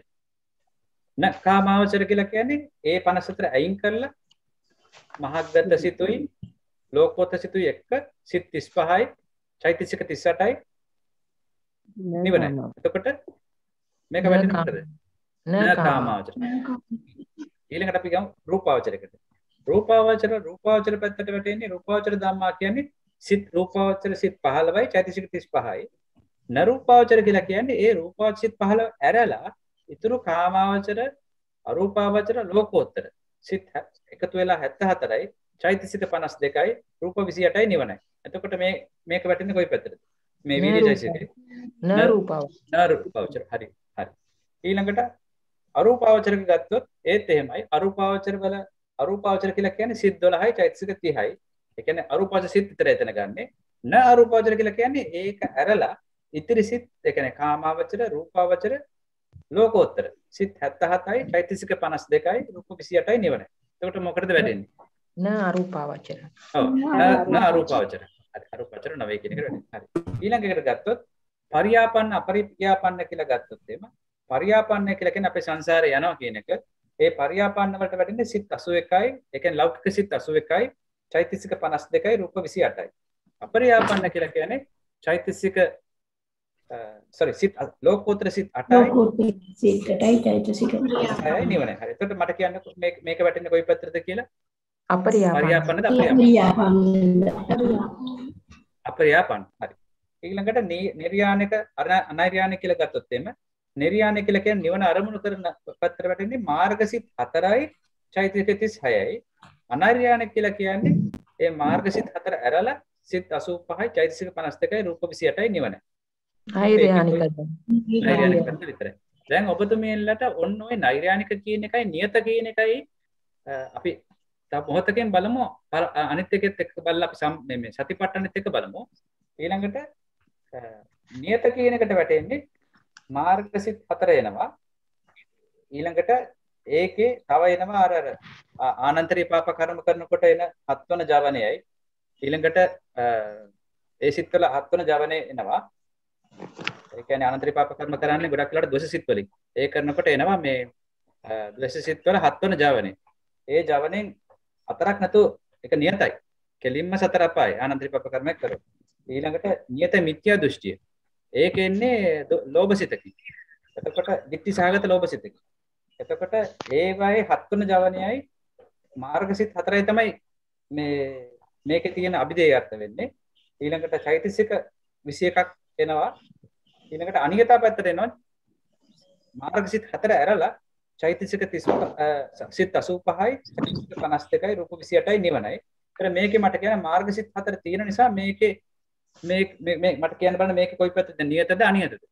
නියත. මේ චෛතසික නියත පැත්තට එන්නේ. හරි. දැන් ඔබතුමිලා පස්සේ වෙලාවක පොඩ්ඩක් මේක නෝට් කරගෙන පස්සේ ගිහිල්ලා බලන්න පාඩමෙන් පස්සේ අර ගිය සතිය අපි ඉගෙන ගත්ත සතිපට්ඨානයේ නෛර්යානික අනෛර්යානික දෙකම තිබ්බා. නියත අනියත දෙකම තිබ්බා. ඒ මොකද මාර්ගසිත 4ක් ගත්ත නිසා මාර්ගසිත 4 ගැන විතරක් කතා කරන නිසා මේක ගත්තේ එක පැත්තයි. නියත කියලා නෛර්යානික කියලා විතරයි. අරකේ මාර්ගය ඵලයි දෙකම ගත්ත නිසා ඒකේ බලන්න නෛර්යානික අනෛර්යානික දෙකම අපි ගත්තා. නියතයි අනියතයි දෙකම ගත්තා. ඒක පස්සේ පාඩමෙන් පස්සේ බලන්න මම කියන එක දැනට නෝට් කරගෙන තියෙනවා. ඊට පස්සේ සෞත්‍ර අනුත්තර ගත්තොත් එහෙම සෞත්‍ර එකේ තියෙනවා ලෞකික සිත් 81යි චෛතසික 52යි රූප 28යි. අනුත්තර පැත්තේ තියෙනවා ලෝකෝත්තර සිත් 8යි චෛතසික 36යි නිවනයි. එතන මට කියන්නකෝ මේක වැටෙන්නේ මොන පැත්තටද? සෞත්‍රද අනුත්තරද? අනුත්තර. අනුත්තර කියලා කියන්නේ උතුම්. ඔව්. හරි නේද? උත්තරේ හරි. අනුත්තර කියලා කියන්නේ එතනින් එහාට. අනුත්තර කියලා කියන්නේ එතනින් එහාට වෙන උත්තර වෙච්ච මේ උතුම් වෙච්ච සිත් නැහැ. ඒ නිසා තමයි මේ පැත්තට ඒ ලෝකෝත්තර සිත් 8ම වැටෙන්නේ. ඊළඟට සරණ ධම්මා අරණ ධම්ම ගත්තොත් මේකේ සරණ ධම්මා කියලා කියන්නේ අකුසල සිත් 12යි චෛතසික 27යි. අරණ ධම්මා කියලා කියන්නේ අකුසල සිත් 12 ඇරලා චෛතසික සිත් 77යි චෛතසික 38යි රූප 28යි නිවනයි. එතකොට මේකේ බලන්නකො අකුසල පැත්තේ විතරයි තියෙන අර සරණ පැත්තේ. එහෙනම් මේක වැටෙන්නේ මොන පැත්තද? සරණද අරණද? අරණ ධම්ම. ඊට පස්සේ හරි. ඊට පස්සේ දැන් පාඩම ඉවරයි. මම හිතනවා හොඳටම පැහැදිලි වෙන්න ඇති කියලා. මම පොඩ්ඩක් දැන් අහන්න ඔබතුමීලගේ පොඩ්ඩක් වීක් පැත්තට තියෙන නිසා ඔබතුමීලා ගාව තියෙනවද අභිධර්ම භාවනා කියන පොත තියෙනවද නායුනි අරියදම්ම ස්වාමීන් වහන්සේගේ? අභිධර්ම භාවනා කියන පොත ඒක තියෙනවා නම් බොහොම වැදගත් වෙනවා. ඒ පොතේ ඔය ඔබතුමීලාගේ ඔය තික ධර්ම සහ දුක ධර්ම පිළිබඳ දැනුම ගොඩාක් වර්ධනය කරගන්න පුළුවන්. ඒ නායුනි අරියදම්ම ස්වාමීන් වහන්සේගේ අභිධර්ම භාවනා පොත් දෙකක් තියෙනවා. එක පළවෙනි පොතේ තියෙනවා තික ධර්ම තික මාතිකා, දෙවෙනි එකේ තියෙනවා දුක මාතිකා. ඉතින් බලන්න මේ පොත් දෙක අරගෙන ඊට පස්සේ මට කියන්න බලන්න විපස්සනා භාවනා කියලා නේද තියෙන්නේ? විපස්සනා අභිධර්ම භාවනා කියලා තමයි තියෙන්නේ. දෙවෙනි පොත තියෙන විපස්සනා භාවනා කියලා නේ. හරි. එතකොට බට පොඩ්ඩක් මට විනාඩියක් දෙන්න.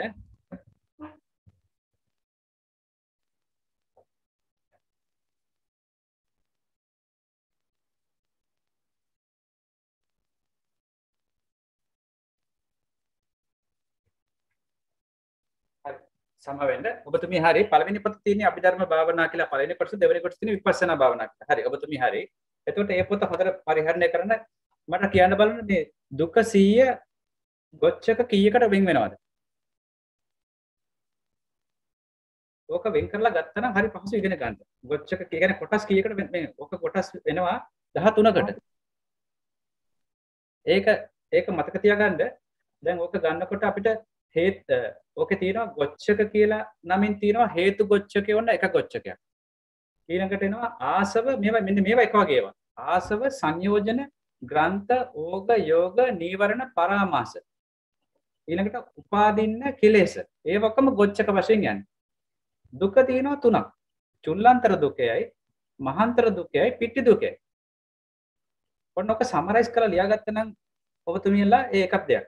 අනිත් එක තමයි ඕකෙත් වෙන් කරලා ලියා ගන්න පුළුවන් නම් නිප්‍රදේශ ඒවයි මොනවද සප්‍රදේශයව මොනවද කියලා.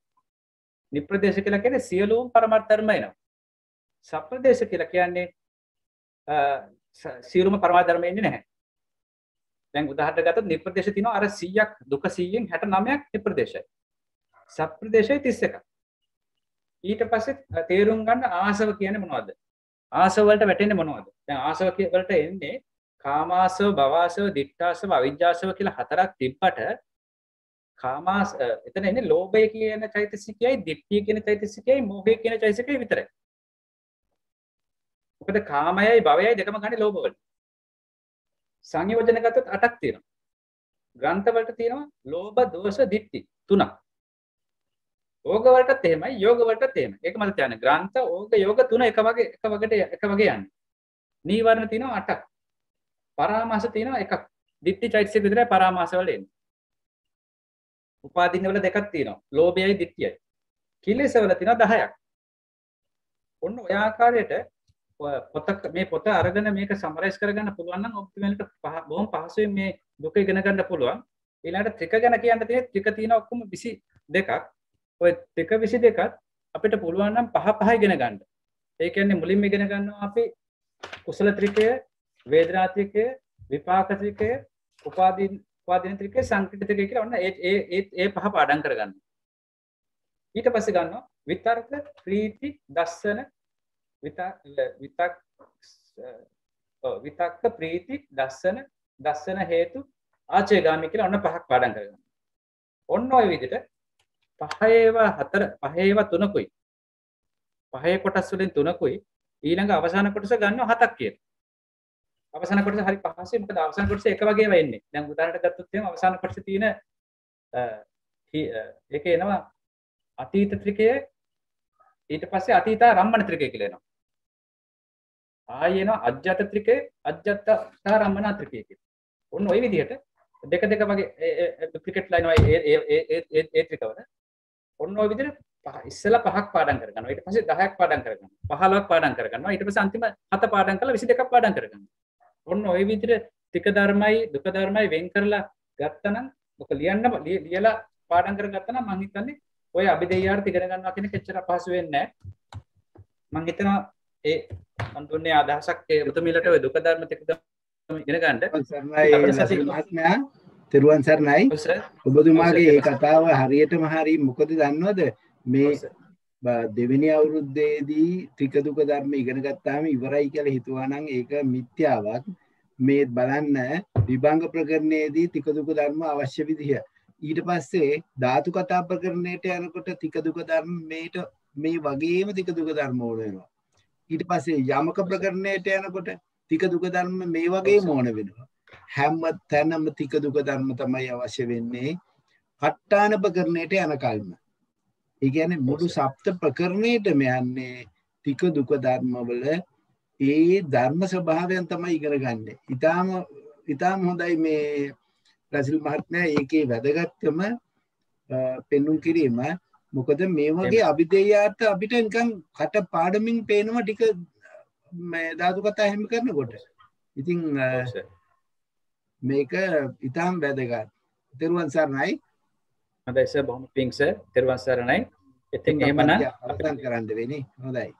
හරි සර්. එහෙනම් අපි අපේ සර්ටත් බොහොම පිං දෙනවා මේ අවස්ථාවේදී ඒ වැදගත් කරුණ අපිට පැහැදිලි කර දුන්නට.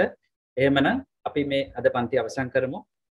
අපි මේ බොහෝ වේලාවක් අපේ විද්‍යාරත්න ගුරුපියන් වහන්සේගේ පන්තියත් මේ පන්තියත් දෙකේදීම කරලා අපි බොහෝ කුසල රැස් කරගත්තා. ඒ රැස් කරගත්තා අනන්ත අප්‍රමාණ කුසල ශක්තිය අපි අනුමෝදන් කරමු. සියලු දෙවි දෙවියන් වහන්සේලාට අපිට අපිට උදව් උපකාර කරපු සීල දෙනාටත් ඒ වගේම අපේ ගරු කටයුතු නායක ස්වාමීන් වහන්සේ ප්‍රමුඛ ඒ පට්ටන්දර සභාවේ සියලුම ගුරු මහත්ම මහත්මීන්ටත් අපේ විද්‍යාරත්න ගුරු පියාණන් වහන්සේටත් ඒ වගේම ඔබතුමියන්ලටත් ඔබතුමියන්ගේ පවුල් අයටත් මේ ලංකා වාසී ලෝක වාසී සියලු දෙනාටම මේ කුසක්තිය අපි අනුමෝදන් කරමු. වහවහ උතුම් චතුසත්‍ය සුවසේ අවබෝධ කරගෙන නිවනින් නිවි සැනසීමටපත් වෙන්න කියලා අපි දෙවියන්ට පින් දීලා පන්ති අවසන් කරමු. එත්තාවතාච අම්හෙහි සම්පදං පුඤ්ඤ සම්පදං සබ්බේ දේවා අනුමෝදන්තු සබ්බ සම්පත්ති සිද්ධියා. එත්තාවතාච අම්හෙහි සම්පදං පුඤ්ඤ සම්පදං සබ්බේ භූතා අනුමෝදන්තු සබ්බ සම්පත්ති සිද්ධියා. එත්තාවතාච අම්හෙහි සම්පදං පුඤ්ඤ සම්පදං සබ්බේ සත්තා අනුමෝදන්තු සබ්බ සම්පත්ති සිද්ධියා. කාටත් තෙරුවන් සරණයි. තෙරුවන් සරණයි සර්. තෙරුවන් සරණයි. තෙරුවන් සරණයි.